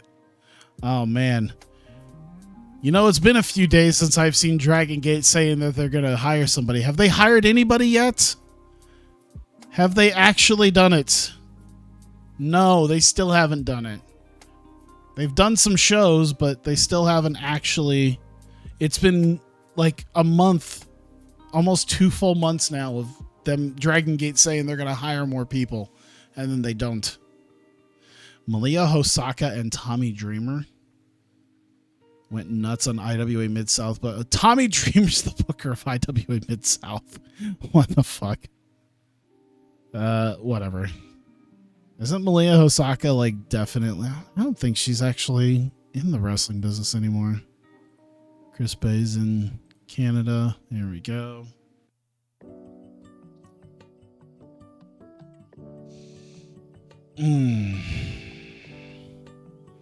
Cheerleader Melissa. Whatever happened to her? She was always really good. It's a shame. Cheerleader Melissa is really somebody who came around like 10 years too early. Because like if she was around, if she was where she was at like 10 years ago, age and talent wise, she'd definitely be in AEW. Or you know what? She'd probably be booked a hell of a lot better in Impact at this point.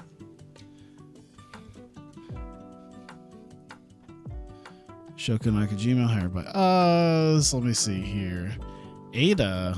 Oh, Bravegate champion. Alex Shelley has a hip injury. Okay. Looks like he's not going to miss dates. Azumi has a storyline versus Starlight. Oh, boy. That's a feud that's never going to end, is it? Jesus Christ. Layla Hirsch is having something with Konami. All right. Are we here? Is this it? Tomorrow night. Tomorrow night. Yes, she was Raisha Saeed in TNA. And then she was eventually Alyssa Flash. But at that point, like, no one really gave much of a shit about TNA, unfortunately. And even the Knockouts division by that point was mostly the Gail Kim, Awesome Kong, and Taylor Wilde show.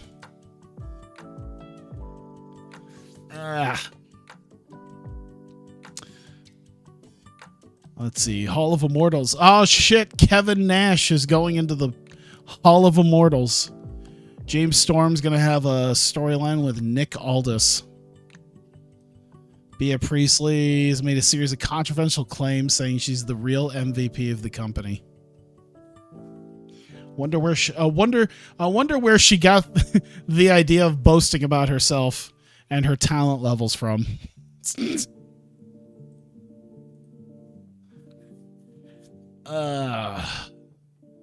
Shinjiro Otani being in the 0-1 Hall. Is it? No, Wrestle One's the one that closed. 0-1's the one that's nearly been closed for like 2 years. All right, Come and Go Theater. That's where we're going to be at, goddammit. All right. We've got 8 of the 9 matches set. All right. Move this over. Perfect. All right. Calling that one guy a super cracker. Nash should go into the Hall of Immortals for nothing more than his paparazzi productions and his X Division storyline.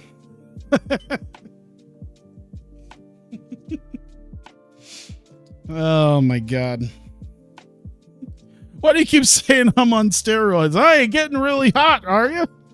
Anadrol kicking in? Oh, man. All right. Looks like we're opening with Mata and Tim Donst.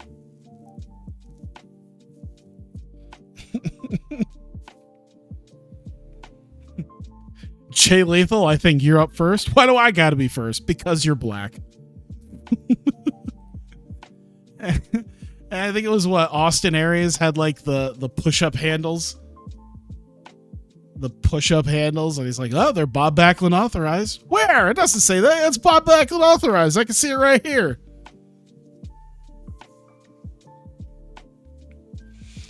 All right, let's see. Tim Donst. Yeah. It wasn't he calling Jay Lethal that after they were doing musical chairs and he was singing Swing Low Sweet Chariot. Jay Lethal's like, what the hell, dude? Why that song? You got a problem, cracker?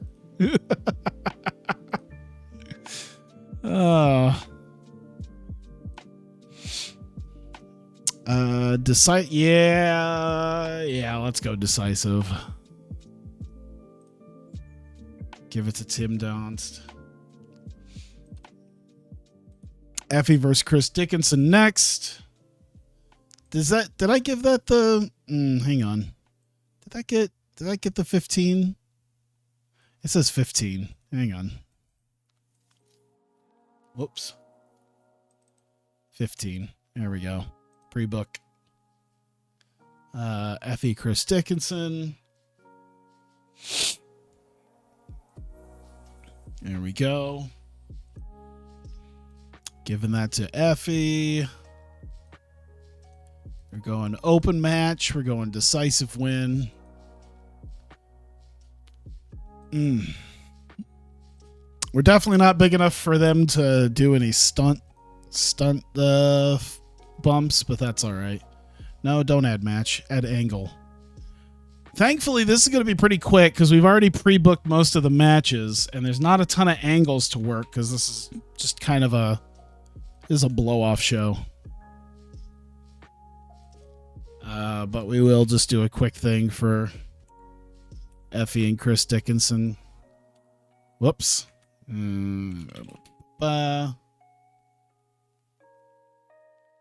Yeah, Jeff. Double J, double MA. Those are probably the two best things to ever happen in TNA.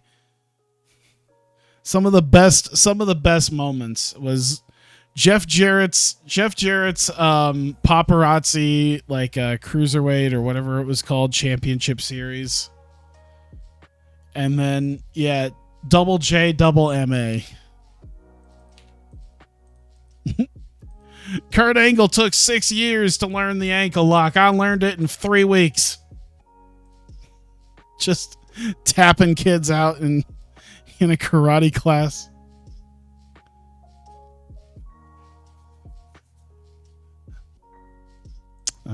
Pre-book. Let's see. Oh, this one we actually didn't have an official booking for. And that's the 6-man tag, of course. Just exclude is already booked. We got the Rascals. Of course, they're going to come out with Max Stardom. And Heath Miller being drug along by Kyler Khan. And they're going to bring Caleb Conley with them. So, not exactly a gigantic surprise, but...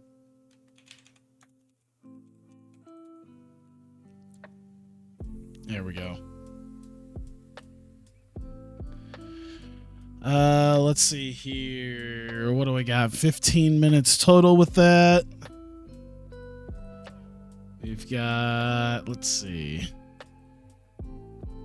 I think I gave Wentz the victory last time. Xavier will get this one.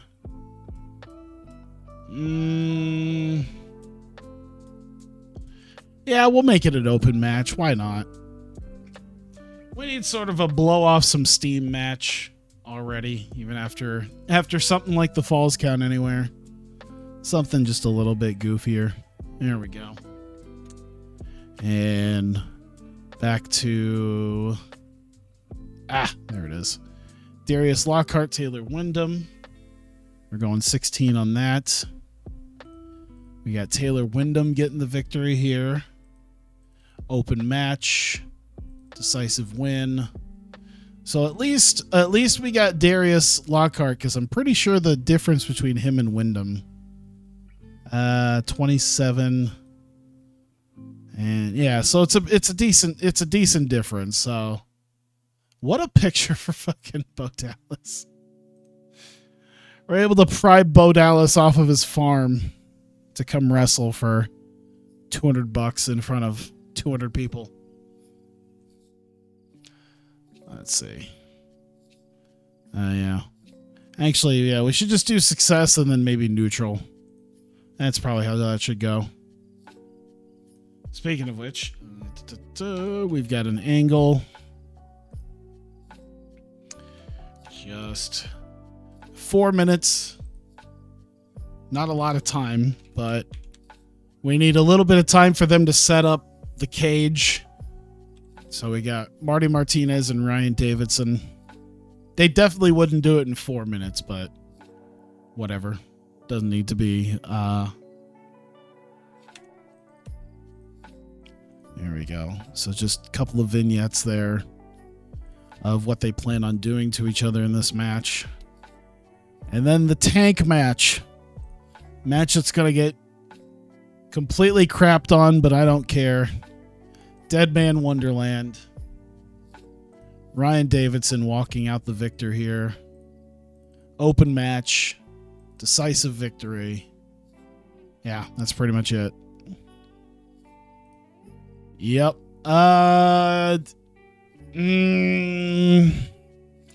Fuck it. It's gonna tank anyway, so why not? Keep him strong. It's a brutal match as it is. Yeah, I know. It's not a good idea. It's gonna be shit.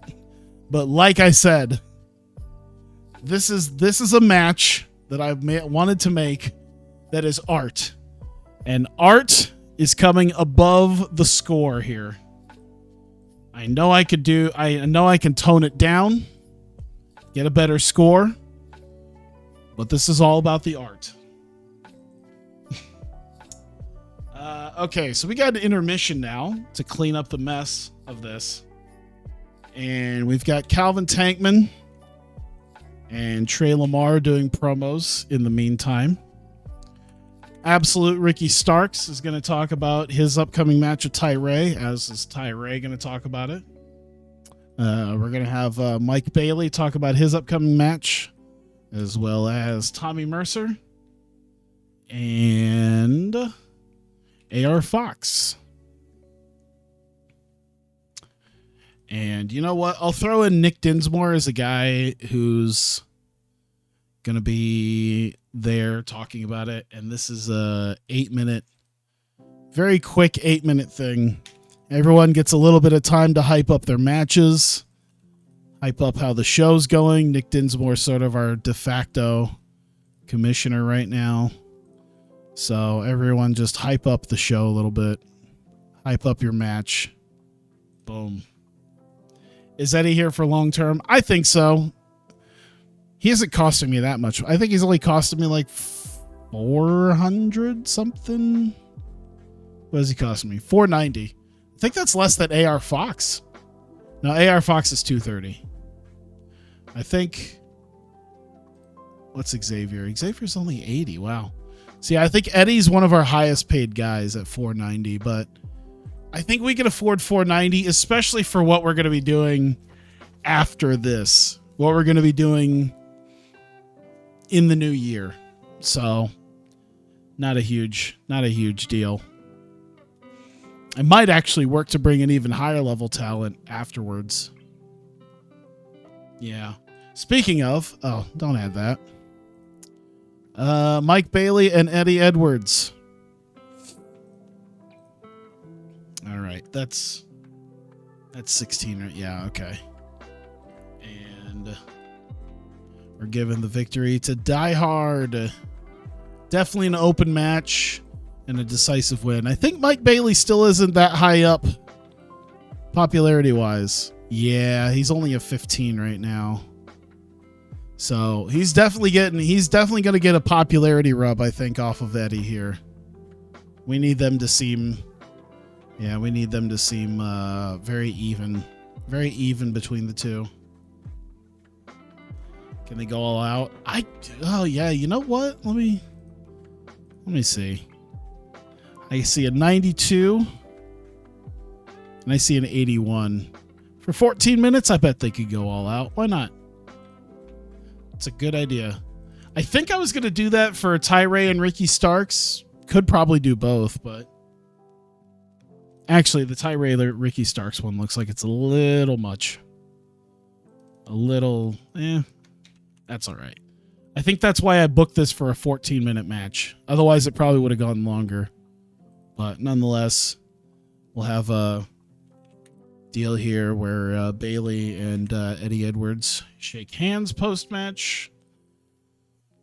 They'll sell the deal, but yeah, nonetheless, sort of hopefully view themselves sort of as equal there. And we should have 3 left. Yep. All right. Tag titles on the line. This is going 20. And we are giving the win to Odinson. The end is getting the win here for this. They will retain for now. An open match, though, they will give them some problems. But nonetheless, the end will retain the titles tonight. I think you would have told me if I didn't put the titles on the line. Yeah. There we go. Then go to IdolPro and take those. Let's see here. We've got, all right. Co-main is a bit of a split between the two. Ricky Starks and Ty Ray, which could honestly, all right, yeah, this is going 16. This could honestly be the highest match between out of all of them. It'll be interesting to see which one ends up being match of the night, honestly, because there's like probably 3 or 4 that could end up being that. About half this card has the possibility. Who's going over? Ty Ray is going over. Open match between them. Not a tainted win. Decisive win. Maybe it should be a tainted win. Actually, yeah. I was thinking it should be decisive, but they're both heels, so you know what? It would probably be an interesting battle. It'd be the battle of who's gonna be. Oh yeah. Oh wait, hang on. Hey buddy, you're pretty white hot right now. Do you want to put over Ty Ray? All right, cool. All right, there we go. Conley gets the big pop. Oh my god. Let's see.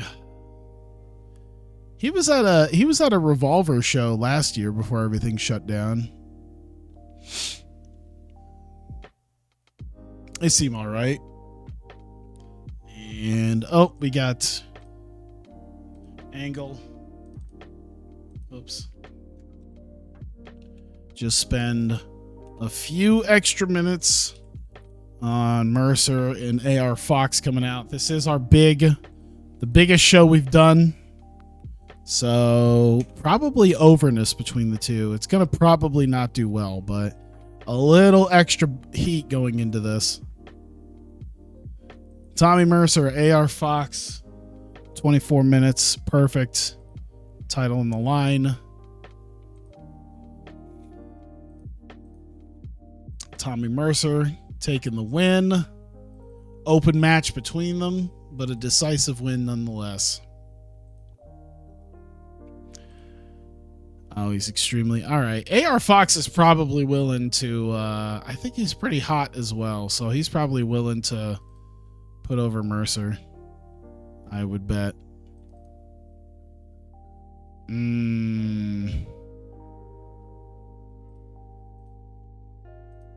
What if I kept you strong? That's immediately going to make this probably not the best match on the show. All right. Well, at least he's willing to take the pin then. Just give him shut up money. I'm not Hawkeye Pro anymore. I don't have shut up money. I have money, but goddamn, I don't have shut up and be happy money like I used to. It's the one thing that I had always up my sleeve when I was a giant promotion on Fox with my primetime Fox shows, where I just had shut up and be happy money that I could just toss around like it was Christmas. Haven't used the slow build. I think it's because everyone's psychology isn't all that great yet. So I think it's gonna ruin the match more than anything. I think I need to give it at least another year or so. I think I need to wait a while before I really start using slow builds more. Versus your champ having win without and take a bit of win without keep strong. Could be, yeah. That's a good point. I could do that. Let's see here. But this is we'll use his I guess we'll use his charisma.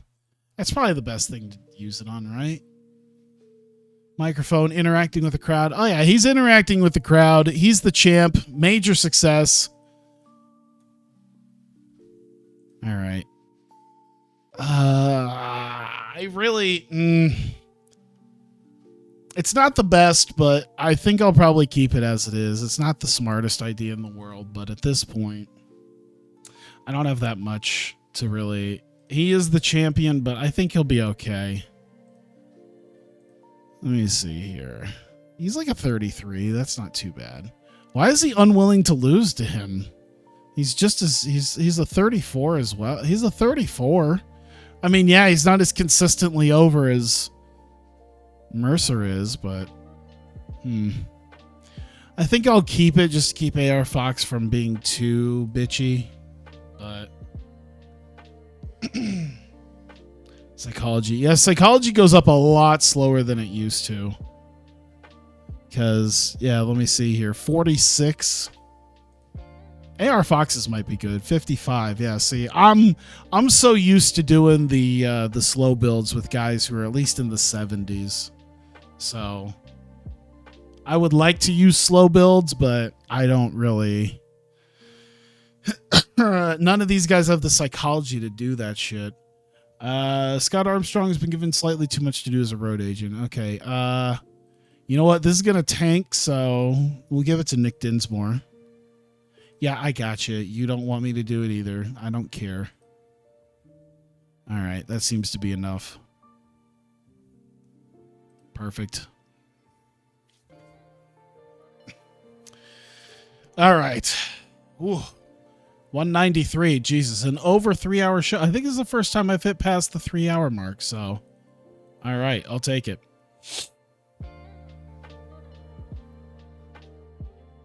Yeah, I could give. Should I add that?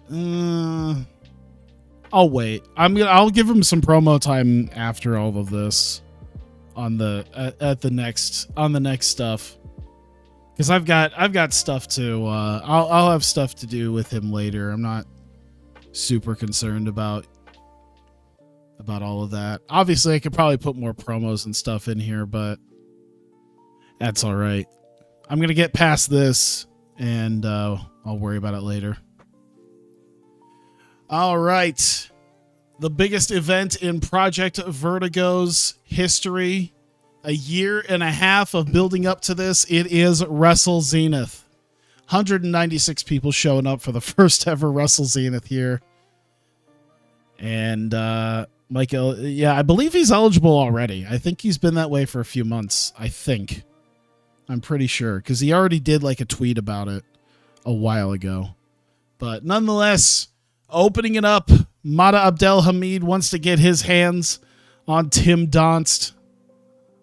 Oh, yeah, you know what? You're right. Holy shit. Hang on. Holy God almighty. That's right. I'm not going to spend the time working on these match cards and not showcase them, God damn it. Thank you for stating this. Hang on. Drop it in there. Whoops. No. It's a good point. I spent the time on the match cards. I'm going to use the goddamn match cards. Let's see. There we go. Let me lock these real quick and put them where they need to go. Bum. And there. And there.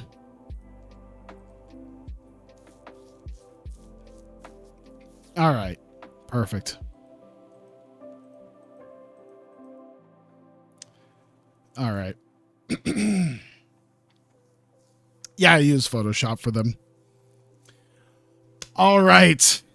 Take two here as we have Project Vertigo's biggest event in history, Wrestle Zenith. 18 months of work going into this. And we have our match card set up here. Starting off, of course, Mata Abdelhamid and Tim Donst. Tim Donst has gotten the best of Mata for a while here. Mata has been on the warpath to get his hands on Donst. Donst seems to have been ducking him, but he will not have anywhere to go at Wrestle Zenith when he must face him one-on-one. And then we get to our next match. Darius Lockhart challenges Taylor Wyndham. Of course, Taylor Wyndham has been a thorn in Darius Lockhart's side and everything that he's been working on with Jerome Daniels and Timmy Lou Retton. And Taylor Wyndham has talked about his idea of there being an extremist movement going on in Vertigo, and he wants to get rid of it. And Darius Lockhart has finally had enough of Wyndham, and they will fight here at Wrestle Zenith. It is Falls Count Anywhere between Effie and Chris Dickinson. These two have had a bit of a history in the past coming months here, and Dickinson has Effie has been a thorn in Dickinson's side after Dickinson beat him, and Effie has been quite a bit different than he usually is. And Dickinson has been seeking him out to fight him, and after sending him on goose chases all over the country, they finally came face-to-face in Chicago last month, and they'll be fighting here. No disqualifications. Falls Count Anywhere, Effie and Chris Dickinson. And Mike Bailey becoming one of the top guys in Vertigo now that he is back in America. And he was unable to become a top contender, or at least the number one contender to the Vertigo World Championship. But the commissioner, Nick Dinsmore, felt that he was worthy of a major match here at Wrestle Zenith. And Mike Bailey will be facing off against Project Vertigo's newest signing, diehard Eddie Edwards. It has been a feud that has been more personal than anything we have seen. Marty Martinez and Ryan Davidson have taken each other to the absolute limit. These guys have damn near destroyed each other over the last year to get the one up on each other. They have crafted all sorts of sadistic weapons and structures and everything else to try to destroy each other.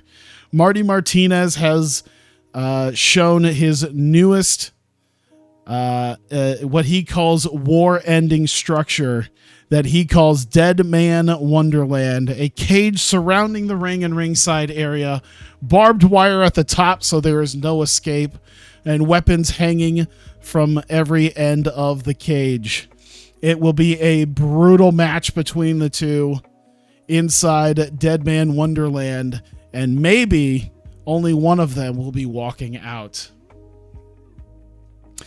And Tankman and Lamar have fought their way to getting a shot at the Vertigo Tag Team Championship. It was just a few months ago. These guys were underdogs, and they're still seen as underdogs facing the tag team champions of Pero and Odinson, The End, for the tag team titles. But nonetheless, The End don't seem too concerned with facing Tankman and Lamar, but both of them saying not to take them too lightly because we could see an upset. Tankman and Lamar challenging The End for the tag titles. And in the main event, the Vertigo World Championship on the line. Tommy Mercer back in August beat AR Fox for the title at Neon Zero. AR Fox took a couple of months off, came back, and has been on a warpath to beat him. And he claims that Tommy Mercer's win was nothing but a fluke, planning on showcasing that very instance here. And he feels that not even the Tate twins need to be around to help him out. They will be banned from ringside, as AR Fox will have to beat the champion Tommy Mercer one-on-one. And that is how we get back to this.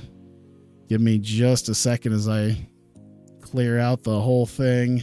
There we go. All right. And we are here now for Wrestle Zenith. 196 people at the Come and Go Theater for this. Opening up with Mata Abdel Hamid and Tim Donst. These guys have quite a solid match between the two. But goes just over 13 minutes. Tim Donst able to lock in the captain's hook and force Mata to submit. And in this Falls Count Anywhere match. Give me just a second here. Oh, no, this wasn't Falls Count Anywhere. That's the next one. Jesus Christ. This was just a normal match, but Tim Donst was able to get the better of him. The next one, Falls Count Anywhere. Yeah, if those two didn't have bad chemistry, it'd be different. This one, Falls Count Anywhere, Effie versus Chris Dickinson. Jesus Christ, 55 for a local promotion. Superb wrestling. This thing goes 16 and a half minutes. These guys fight all over the building. It ends up with a Corber boot to leg DDT by Effie. And gets the pin on the floor on Chris Dickinson. And Effie finally getting a win, breaking the losing streak that he has been on. And getting a win on the biggest stage that we have had so far against Chris Dickinson. And workers are tending to both of them in a pile of broken weapons that they have left behind. But like I said, Effie finally getting rid of his losing streak and coming away with a victory at the biggest event of them all. Let's see, higher rated matches even more often. Yeah, I did notice that too. For the longest time, I was pretty well okay with like 30s and 40s and like in TEW 16. So Effie's a serious wrestler. I don't know if Effie's the most serious wrestler, but he has his moments even in real life when he's having big matches. So yeah, I've seen it. We get a 6-man tag here. Max Stardom comes out with the Rascals. Heath Miller and Kyler Khan come out, and they have their surprise tag partner, which is Caleb Conley, who recently had a match against Max Stardom, as he feels that Conley knows how to beat Max. And they have a decent little match here. It looks like Kyler Khan was one of the lesser guys here, but nonetheless, of course, Max Stardom and the Rascals get the victory here. Desmond Xavier locks in a submission on Caleb Conley, forces him to tap in just over 12 minutes. And Stardom and the Rascals with the victory. Of course, Heath Miller not really helping out Kyler Khan much, as Khan really while he might view them as a team, Heath Miller certainly does not. So he sort of left Khan and Conley to the Wolves here. We get Darius Lockhart versus Taylor Wyndham. Superb wrestling from both.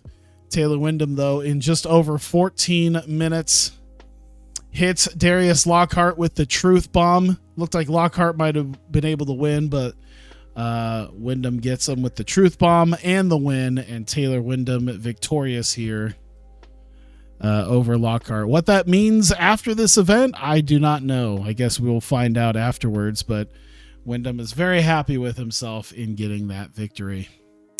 We have the setup to what has been hyped as one of the most dangerous matches in Vertigo's history. Marty Martinez and Ryan Davidson will be locked inside Dead Man Wonderland. And they have vignettes between the two showcasing the wars that they have been through over the last year and the brutality that they have put each other through and the horrors that they plan to unleash on each other inside Dead Man Wonderland. Oh, how bad's this going to tank? Hey! Yeah. Well, at least we were able to cool the crowd a little bit with this. Great wrestling and decent reaction. Probably would have been a 50. But nonetheless, It goes just over 21 minutes. These guys, absolute brutal, bloody match between the two. Ryan Davidson setting up Marty Martinez on a barbed wire table. Frog splashes him through. Martinez unable to answer the 10 count after the pin. And Ryan Davidson still not quite able to stand up and actually leave. Manages to be the victor between them in Deadman Wonderland. And we got a short intermission with a series of promos as we have some of the guys coming up in the later matches as EMTs are dealing with Ryan Davidson and Marty Martinez and carrying them out, as well as cleaning up the ring and ringside area. We get promos from Tankman and Lamar over their upcoming tag title match, as they once again say they're viewed as underdogs but plan to change that and are looking for a shock upset tonight. Ricky Starks and Ty both start running each other down in the build up to their match later on as well. Mike Bailey talks about being back in wrestling in America and taking on someone like Eddie Edwards. And Tommy Mercer and AR Fox each have their own promos as well, leading up to their title match about how they plan to win. Of course, Nick Dinsmore also bringing in a little bit of his own insight as the de facto commissioner on how this show has gone so far. Back from intermission, we got Mike Bailey versus Eddie Edwards. Superb wrestling in great heat, just under 14 minutes between the two. Eddie Edwards ends up hitting the Boston Knee Party on Mike Bailey, locking in an Achilles lock and forcing Mike Bailey to tap out. Great match between them. That'll probably be match of the night right there. That 67 is going to be real hard to beat. I believe that's the best match in Vertigo so far. That's going to be really hard to beat. It's going to be real hard. But afterwards, of course, these guys went balls to the wall for 14 minutes, had a great match, probably match of the night. And they have a friendly shaking hands post-match as mutual respect between Mike Bailey and diehard Eddie Edwards. We get the Vertigo Tag Team Championships on the line. The end in just 17 and a half minutes. A very back and forth match between them and Tankman and Lamar. Unable to get the titles, though. The end, going to walk away. Odinson takes little Trey Lamar and just yeets him with an F10. I probably should have made it so Tankman won, because I can imagine now that probably could have been a big moment of Odinson doing the F10 to fucking Calvin Tankman. But nonetheless, just yeets poor Trey Lamar with an F10 and gets the win as the End make their first official defense of the Vertigo Tag Team titles. Decent little match there, but yeah, looks like they did pretty A-okay. And I'm interested here because they got 50s and 50s, and yeah, it might be the fact that I see the lack of chemistry or lack of psychology might have brought it down. We get Ricky Starks and Ty Ray. They've both been jaw-jacking at each other. That got close. That got close as well, man. This went nearly 16 and a half minutes, but these guys just had a festival of cheating between each other. Of course, neither one of them are clean wrestlers in and of themselves. And Ty Ray ends up distracting the ref, low-blowing Ricky Starks, hitting him with a chain, and getting the win on getting the pin on Ricky Starks. So while there was cheating to win, there was nothing but cheating throughout this entire match between the two. And Ty Ray ends up coming out the better for it. And we are coming to our main event. Tommy Mercer and AR Fox. Big match intros for both of them. We do the MMA style intros with each corner of the ring. Championship intros, I guess, would be the way to say it. And we are set for our Vertigo championship match. Also very close. So, yeah, there you go. Eddie Edwards and Mike Bailey had match of the night by just a smidge. But nonetheless, wow, great chemistry between them. Nonetheless, an exceptional match, went over 21 and a half minutes. A great long match between the two, but nonetheless, Tommy Mercer beats AR Fox with the Red Sky, makes his second official defense of the Vertigo World Championship, and Tommy Mercer walking out with the Vertigo World title in the main event of Wrestle Zenith. And he celebrates with the title. As the show ends, music plays, the crowd cheers, and he goes around the ring and high fives the fans and shakes hands and hugs fans as it is the end. As we end the show, Tommy Mercer, the Vertigo World Champion. 62! Woo! Tommy Mercer, Eddie, Mike Bailey. Praise, praise, and praise. Was pleased, seemed pleased, and was pleased. There you go. 2 hours, 16 minutes. We still have one more show to do. Holy fucking shit. We're not done yet.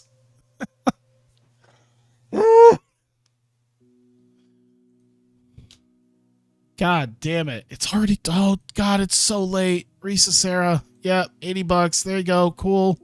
Bye-bye. What is this? Oh, no, Jimmy Kakatora. Well, he's now just Kakatora. Broken fingers, that's fine. Dragon Gate, they're totally getting new people. Totally, at some point. Hey, we did it. We're finally out of the insignificant range. Oh, NWA and Chad. Oh, my God, that's such a perfect match. Finally, we are tiny size. We are no longer insignificant, absolute nobodies. We're one step up. We're still pretty much nobodies, but we're nobodies with at least a little bit of clout. And we might make some money. I don't know. It's going to be close. It's going to be close on the money. Does that mean broadcast? Well, we'll deal with that in a sec. When are we getting to when are we getting here?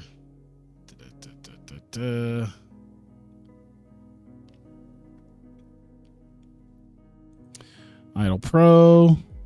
Uh-oh. Reika wants more money. All right, $60 ain't bad. Anything. No. Danhausen. Oh, from his stable. Got it. Have you watched the show Heels? I have not. Okay. What part of it do I need to do? Let me see here. Minimum production values are amateur. Perfect. All right. Production values. Nope, don't downgrade. Upgrade, $500 a month plus $150 per show. Basic entranceway, custom ring aprons, amateur video editing. Boom.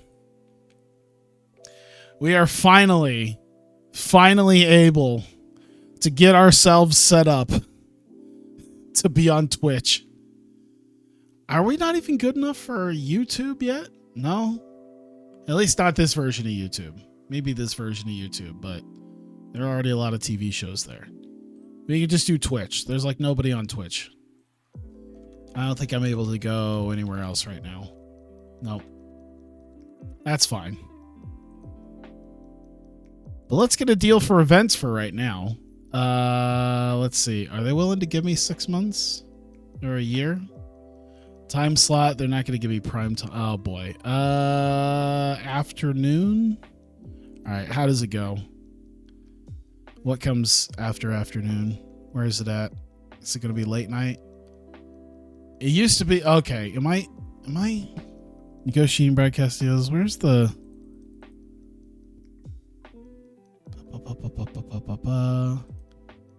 That's a thing I'm looking for, by the way. Broadcasters and media tape TV shows. That's going to be a thing I need to look at. Didn't they used to tell me? Oh, it's under time slots. I'm an idiot. So it's got to be graveyard then. So it's got to be graveyard.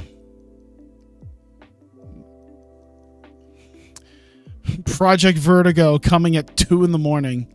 It doesn't even matter because we're not making any money, but that's fine.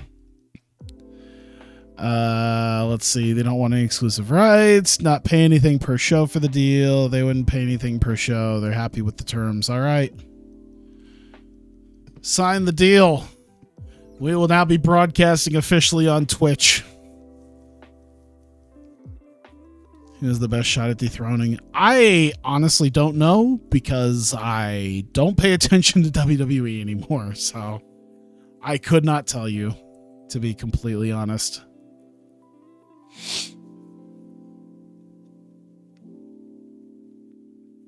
I have not really paid attention, so yeah, I couldn't tell you at this point.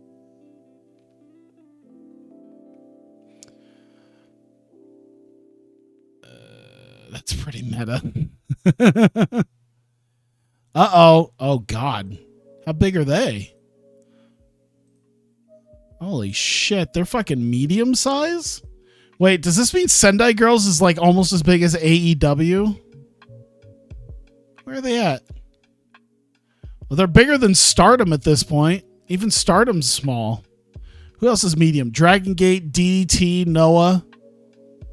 Sendai Girls with like all 6 people that are actually regulars on their roster. And a bunch of freelancers are bigger than Stardom. All right. We got the next live stage. Oh, more money. Never mind.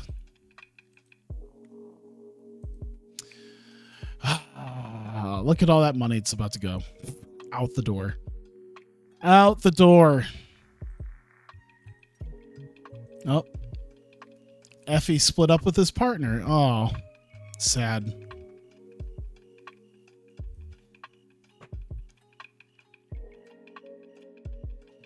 All right. All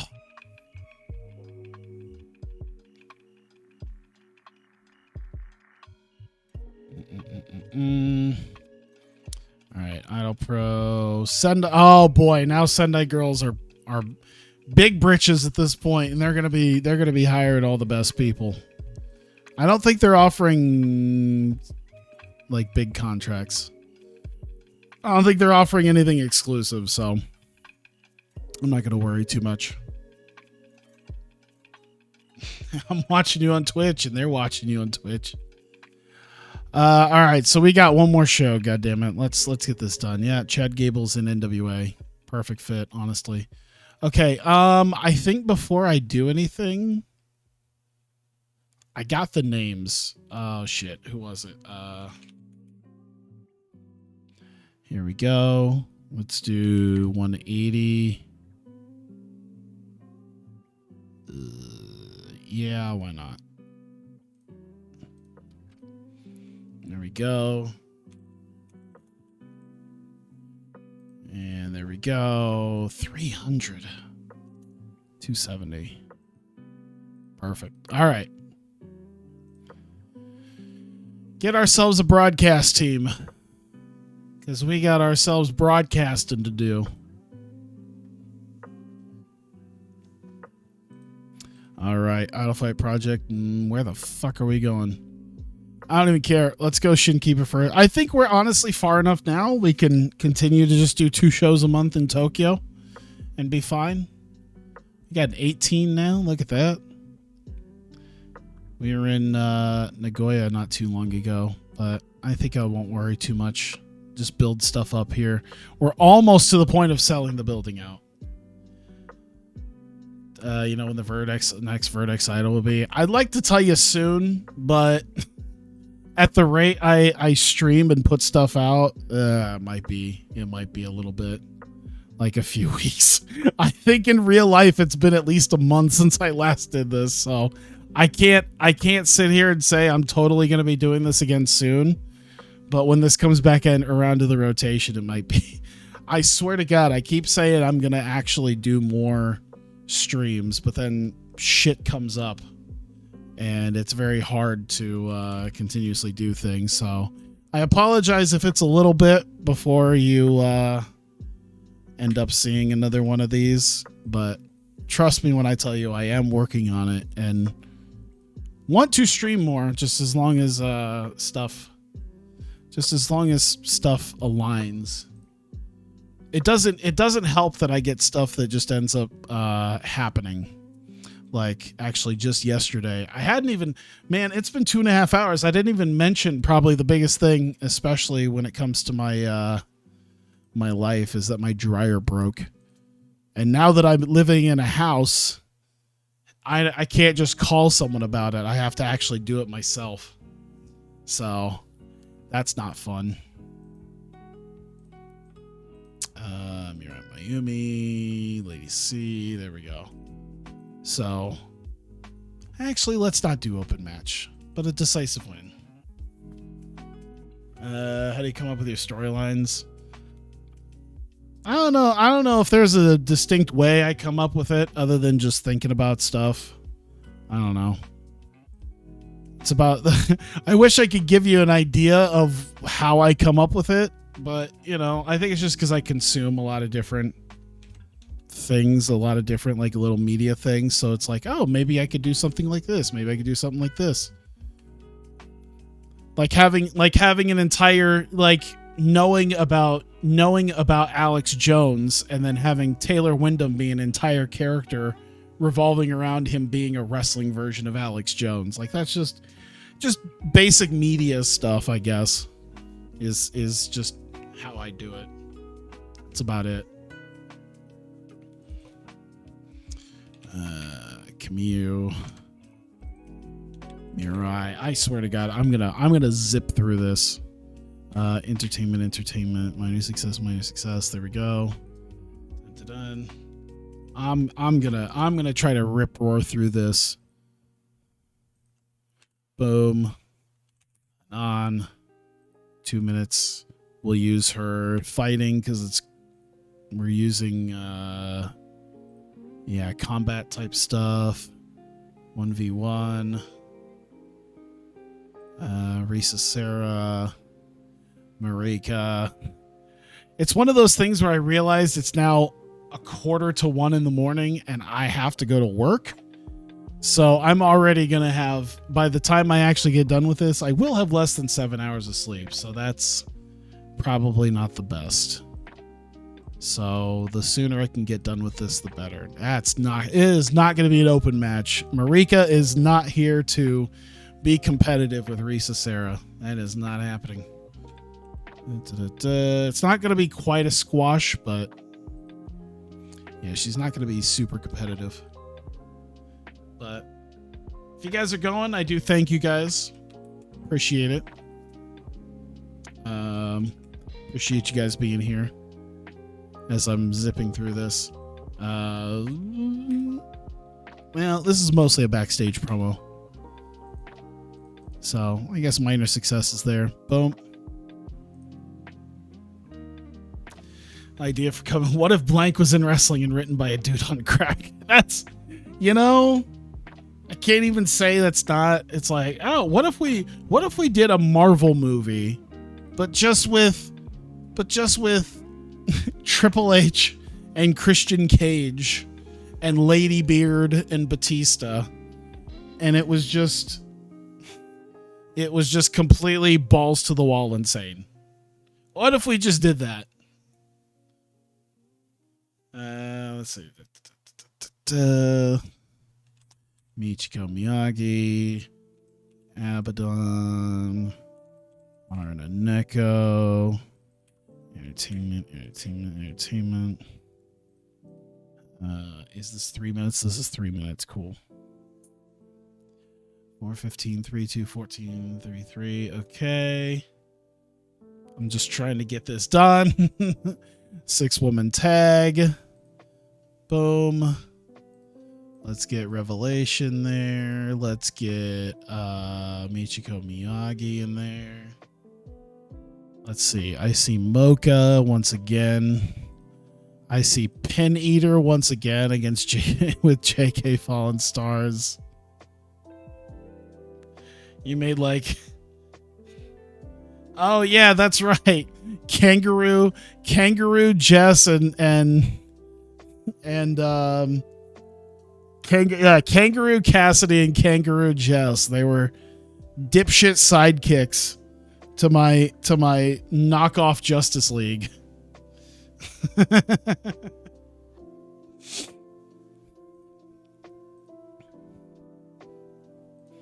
Let's be honest. If we actually gave them like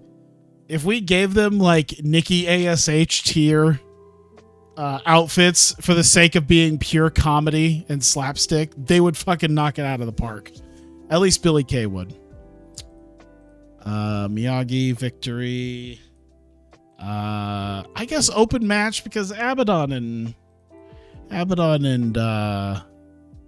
Haran and Neko aren't quite on the level that Miyagi is. They're more on the level of probably Fallen Stars. There we go. All right, 9. Yes. Oh yeah, that's right. We had actual Drax the Destroyer. Let's see here. We've got... See, we need a Sayuri Namba in Vertigo. We need a dedicated person who's there to interview people. Mei Saruga. Momo. Microphone, and she's doing fighting, I guess. How long is this? This is 5 minutes, so it's mostly Mei talking before she has to sell, so we'll use her microphone more than anything. We'll do neutral because it's a little bit of each. Minor success for Momo. Let's see. Angle. Iwata. Mika Iwata. That's 2 minutes. Comes out. She's greeting the crowd. Let's just do entertainment and a minor success. There we go. All right. We've got Mika, who was challenged by Saya. Boom, boom. That was... Jesus Christ, did I really make this a 23-minute match? They probably got the stamina is the reason. Their psychology is shit, but still. Mika Iwata, open match. We're going to hopefully give Saya the rub here, because Mika Iwata is just on a different level compared to any of them. Even though she's a 32, fucking Mika is, 50 or 43. But still, she's on a whole different level thanks to Sendai Girls.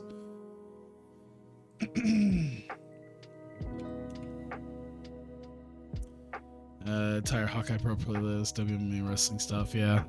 Well, I thank you for that. I do appreciate that. I'm glad I put it all in a playlist. Now I try to make sure everything's in some sort of nice, neat playlist. I eventually got around to putting all my extra videos in their own playlist just so I can like access them a little bit easier. Let's see. This is Saya with Mika. Mika's just standing there, not really doing much. She'll sell her match while Saya talks to her. We'll do minor successes because that's kind of being put over.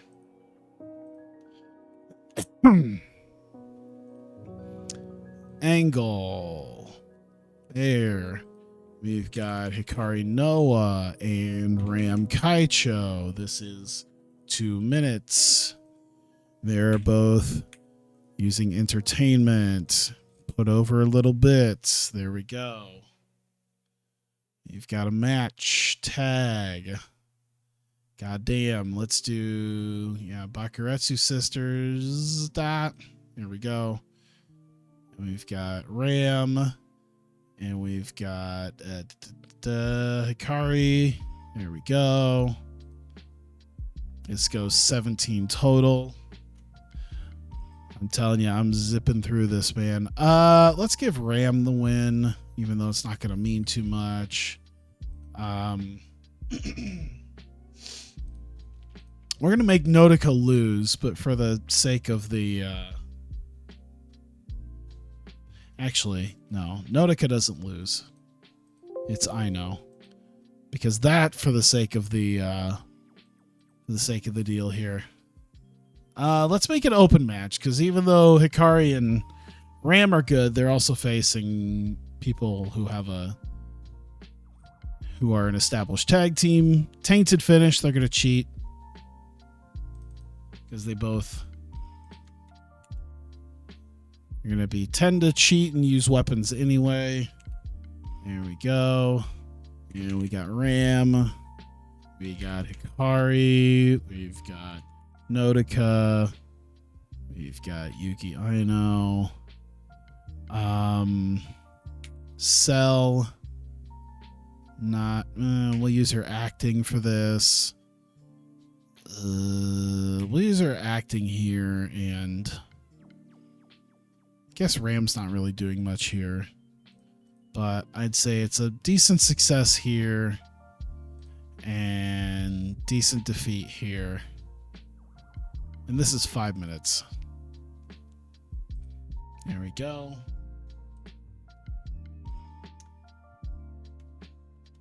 100% hire a bunch of people to bring in Hero Singer in IdolPro.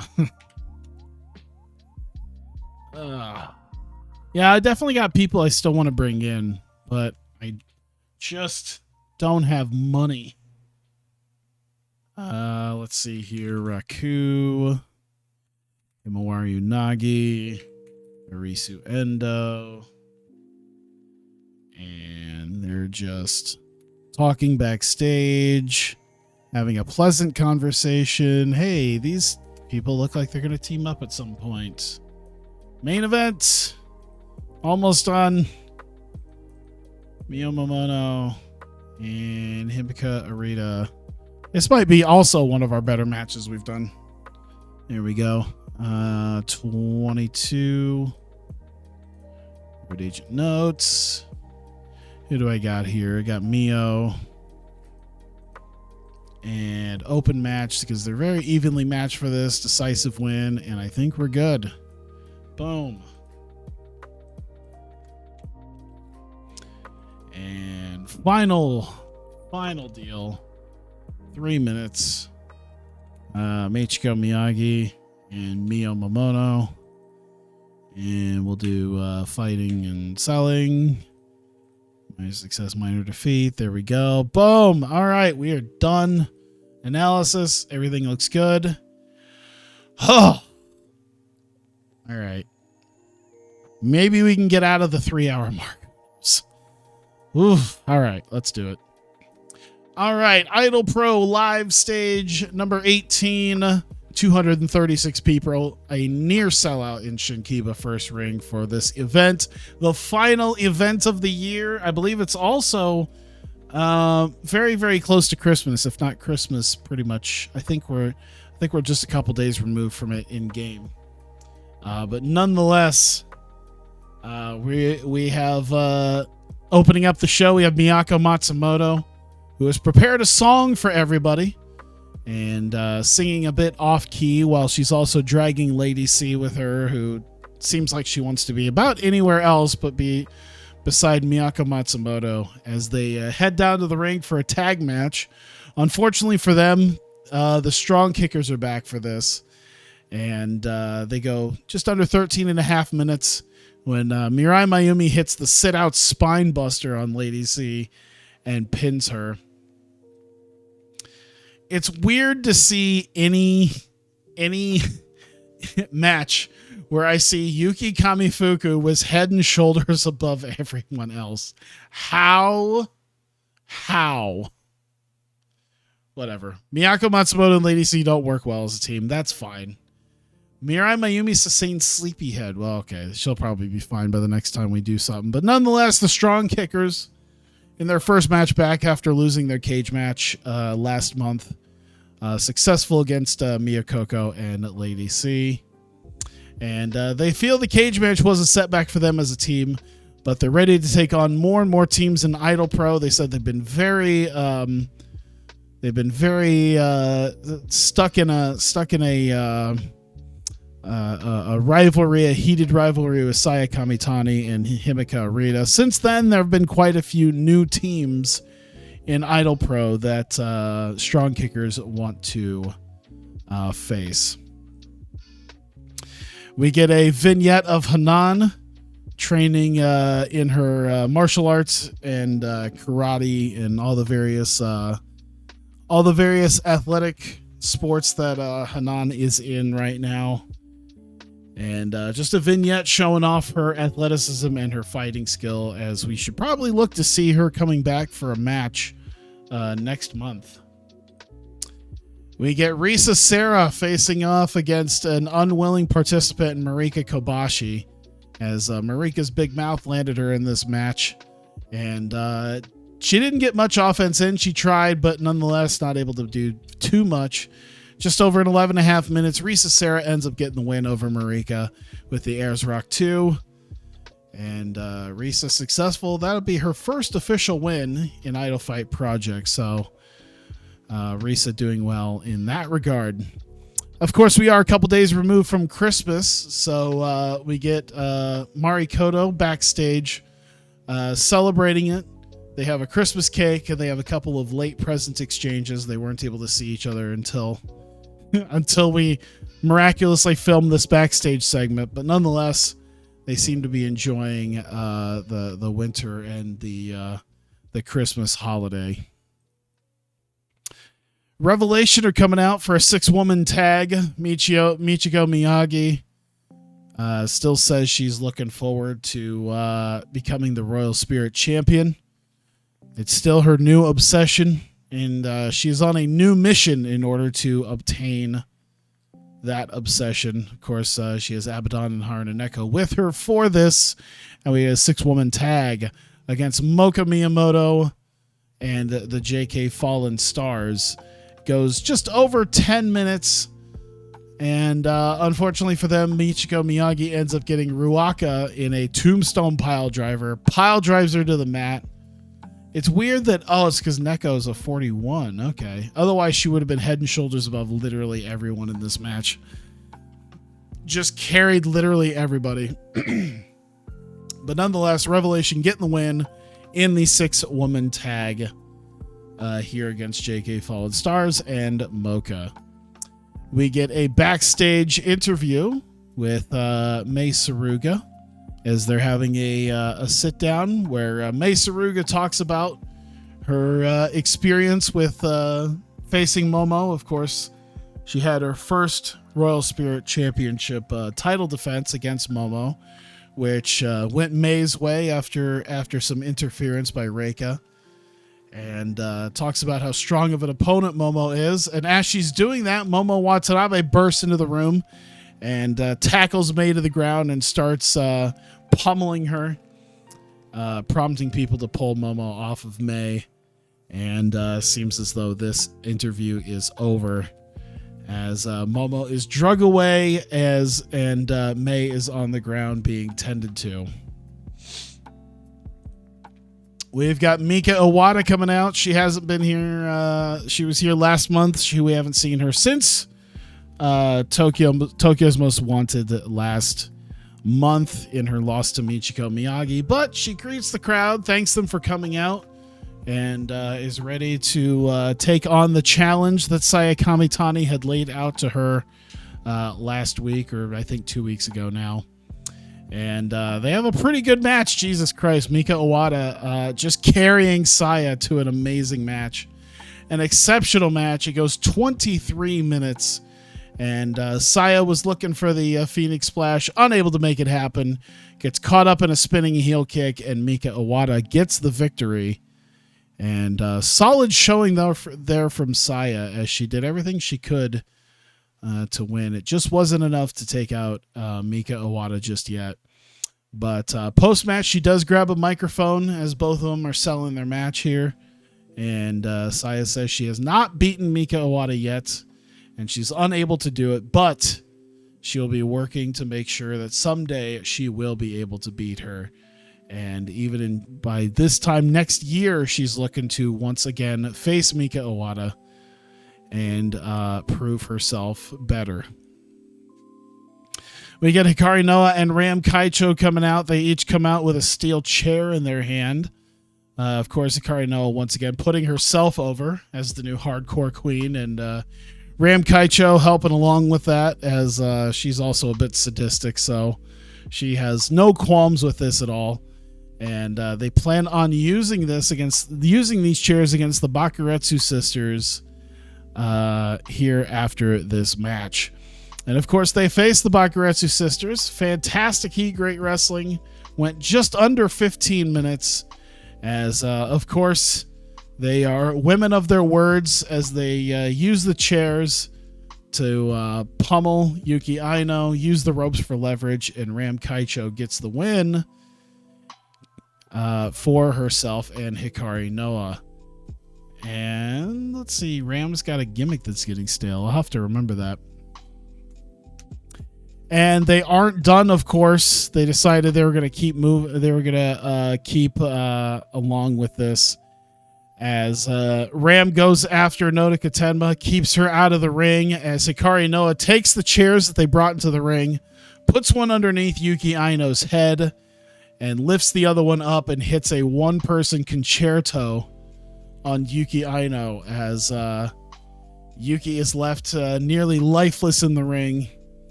As Nodoka ends up grabbing a kendo stick of her own from underneath the ring and chases off Ram and Hikari as she tends to her sister.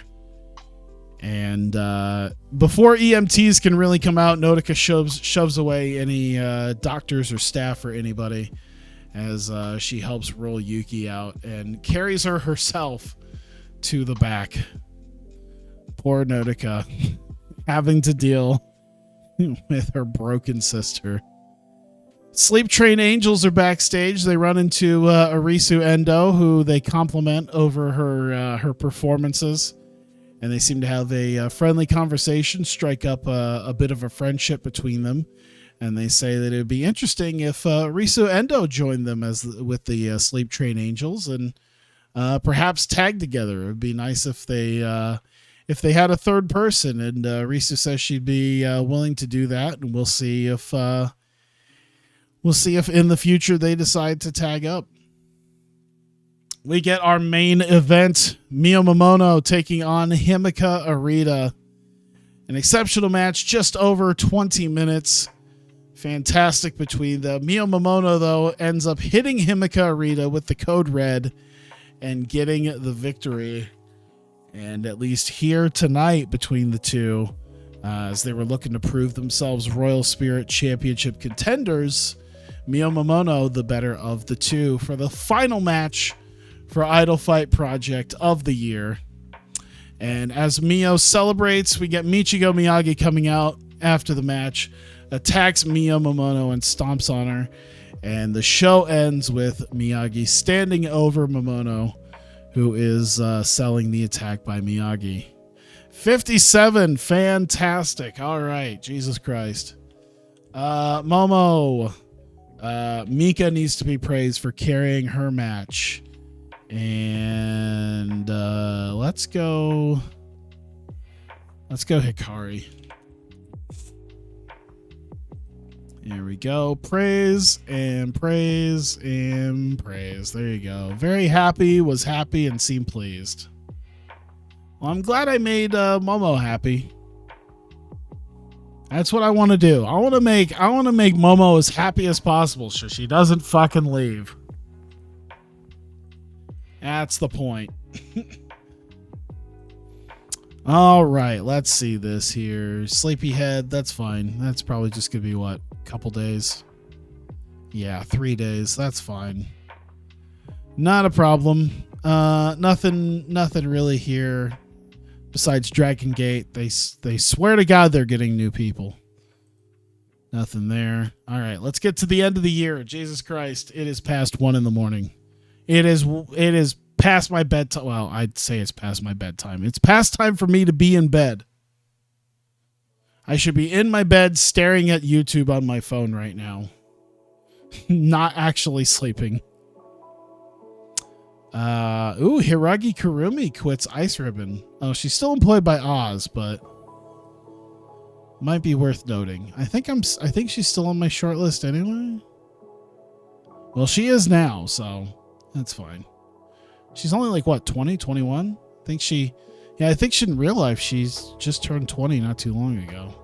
She's been around for a while, I think. Yeah, 11 years experience. Oh, and we got Rich Palladino. We're going to have a broadcast crew. Hooray! That's a whole thing I might need to figure out for next month. I might not even think about announcing it officially, but I did have the setups. Let me see here.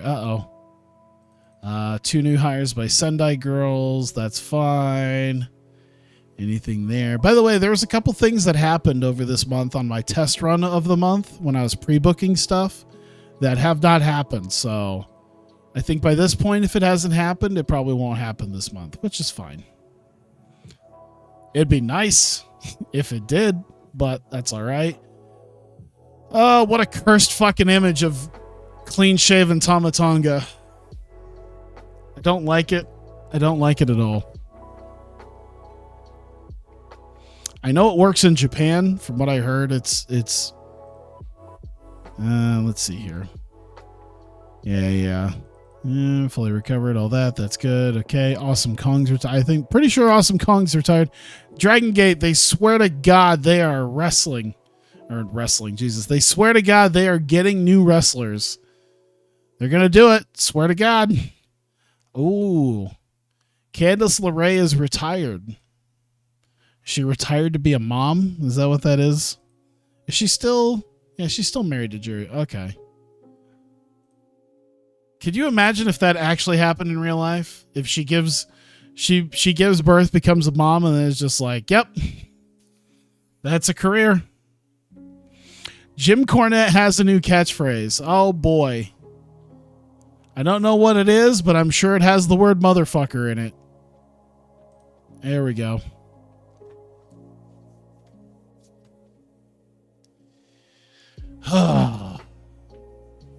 Almost there.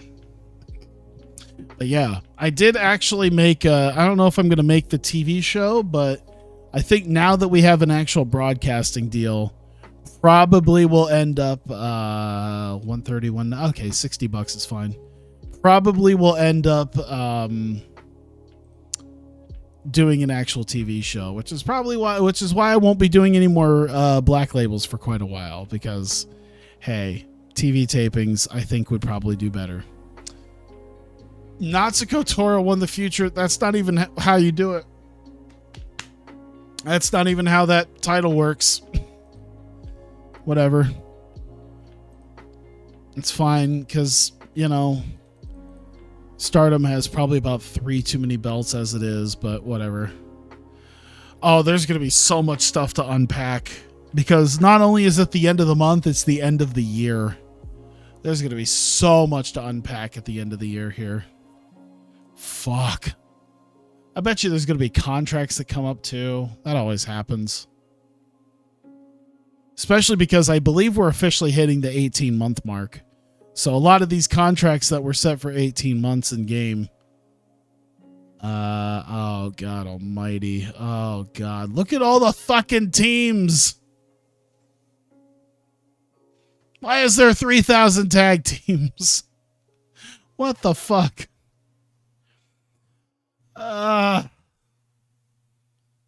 Yeah.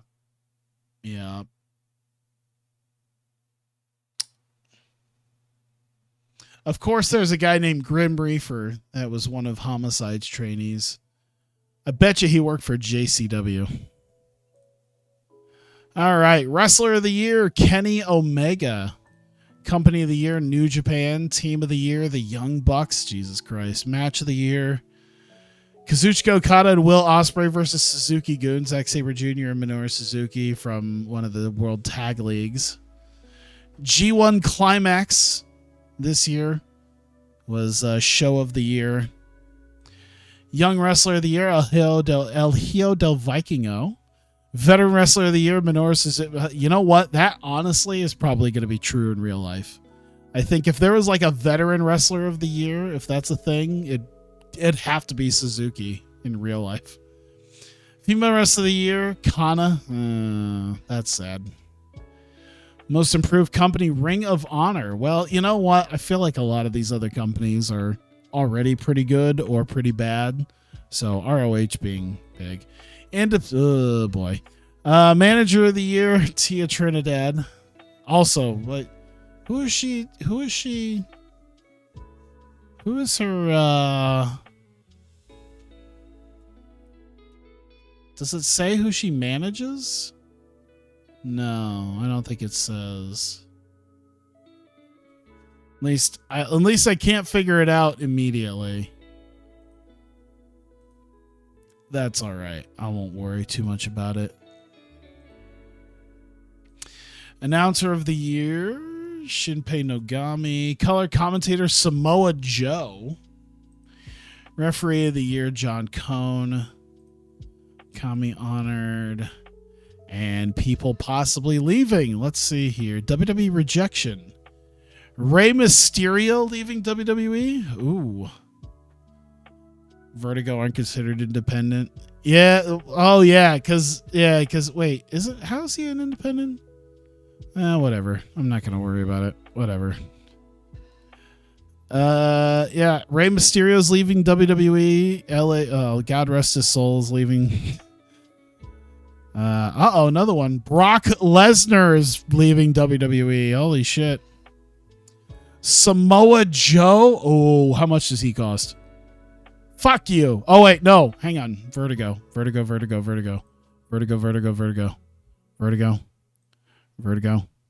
Joe. Fuck you. He can't be that. He's not that 69, but Jesus Christ, dude. New Japan rejection. Ishii's leaving. Oh, shit. Really? Ugh. Matt Hardy's out of AEW. Simella's getting rid of El Terrible. PCO's leaving ROH. Who's the one above Joe? Oh, contract offer? Matt Bloom. Oh, the rejection above him? Oh, Nakamura. I bet you Nakamura's too big, right?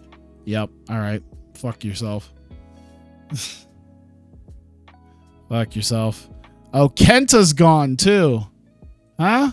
Nope. All right, cool. Guess I'll go fuck myself. I bet you PCO would sign. Would I want PC? I don't know. I bet you I could use 600 is a lot. I think he'd be my most expensive guy if I actually got PCO. If I got PCO, it'd probably be a way to possibly put over younger guys. I don't know. Does he have the attributes to... His acting is good. His menace is good. I could possibly use him as a guy to put over younger dudes. How much was Gable? Like 1,300, I think. How much was Gable? $1,300. Now, since I put everything into like negotiating, I could probably drop him down to like 1,100 or so. But still. Oop. Bobby Lashley is leaving WWE. Yeah, they really are.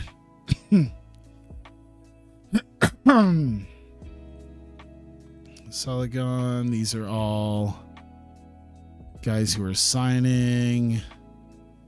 Anybody else leaving? Kane forgotten. Adam Cole to re-sign. I don't know if you'd want to put all that money on that.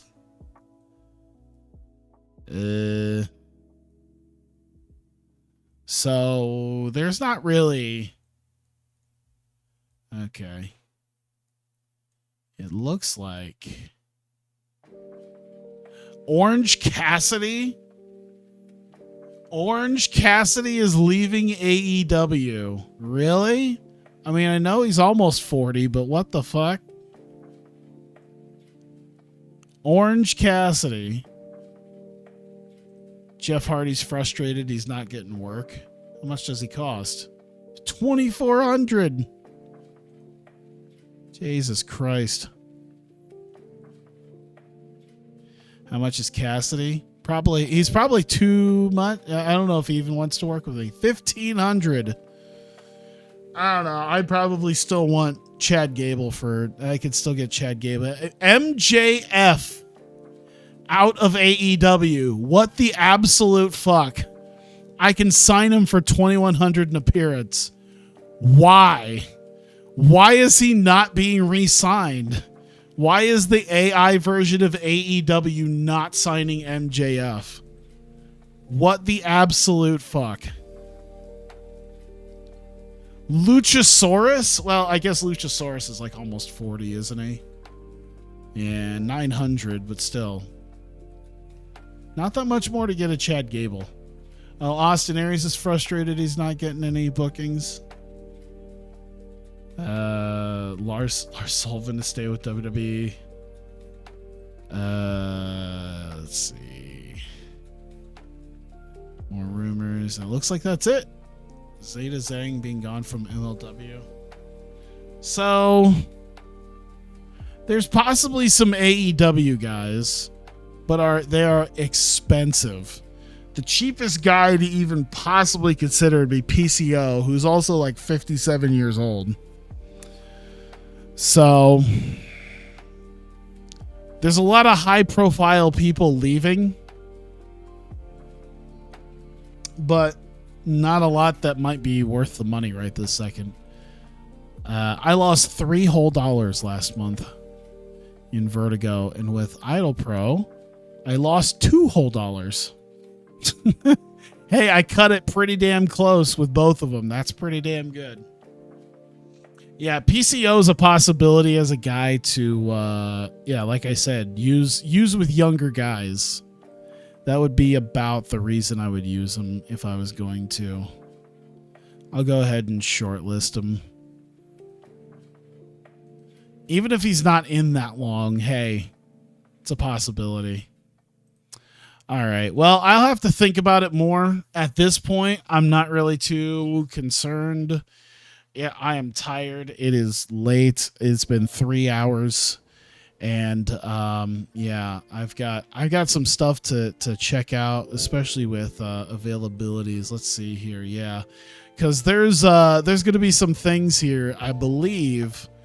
Now that I can broadcast on Twitch, I would say, like I said, I probably wasn't going to be doing any more black labels for a little bit, and that's because I'm planning on doing TV tapings. So I'll have to set up the idea of doing TV tapings, and then hey, we could do the TV shows, and then we can actually start splitting up these big events to once every couple months.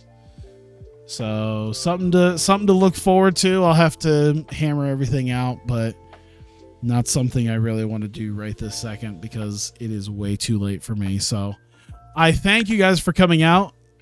It's been fun. It's been long. It's been a long, man. I had a lot of stuff to do. Jesus Christ. Hopefully with TV, it won't be that bad, but we'll see. I guess we'll see once I actually book my first batch of TV tapings, how much better or worse it might get. But yeah, once again, thank you guys for coming out. I appreciate you being here. Appreciate you hanging out. And also giving me some of the I gotta remember the logo background. I'll have to find that. So appreciate you guys being here and letting me know about that. And yeah. So thank you, those of you who are watching on YouTube. I also thank you for continuing to watch as well, at least if you're at this point in the video. So yeah, I appreciate you continuing to watch as well. We are done with the year. we move on to January, where things are all sorts of changing, especially now that we've finally hit with each company its first major milestone in popularity. So thanks, and I will see you guys next time.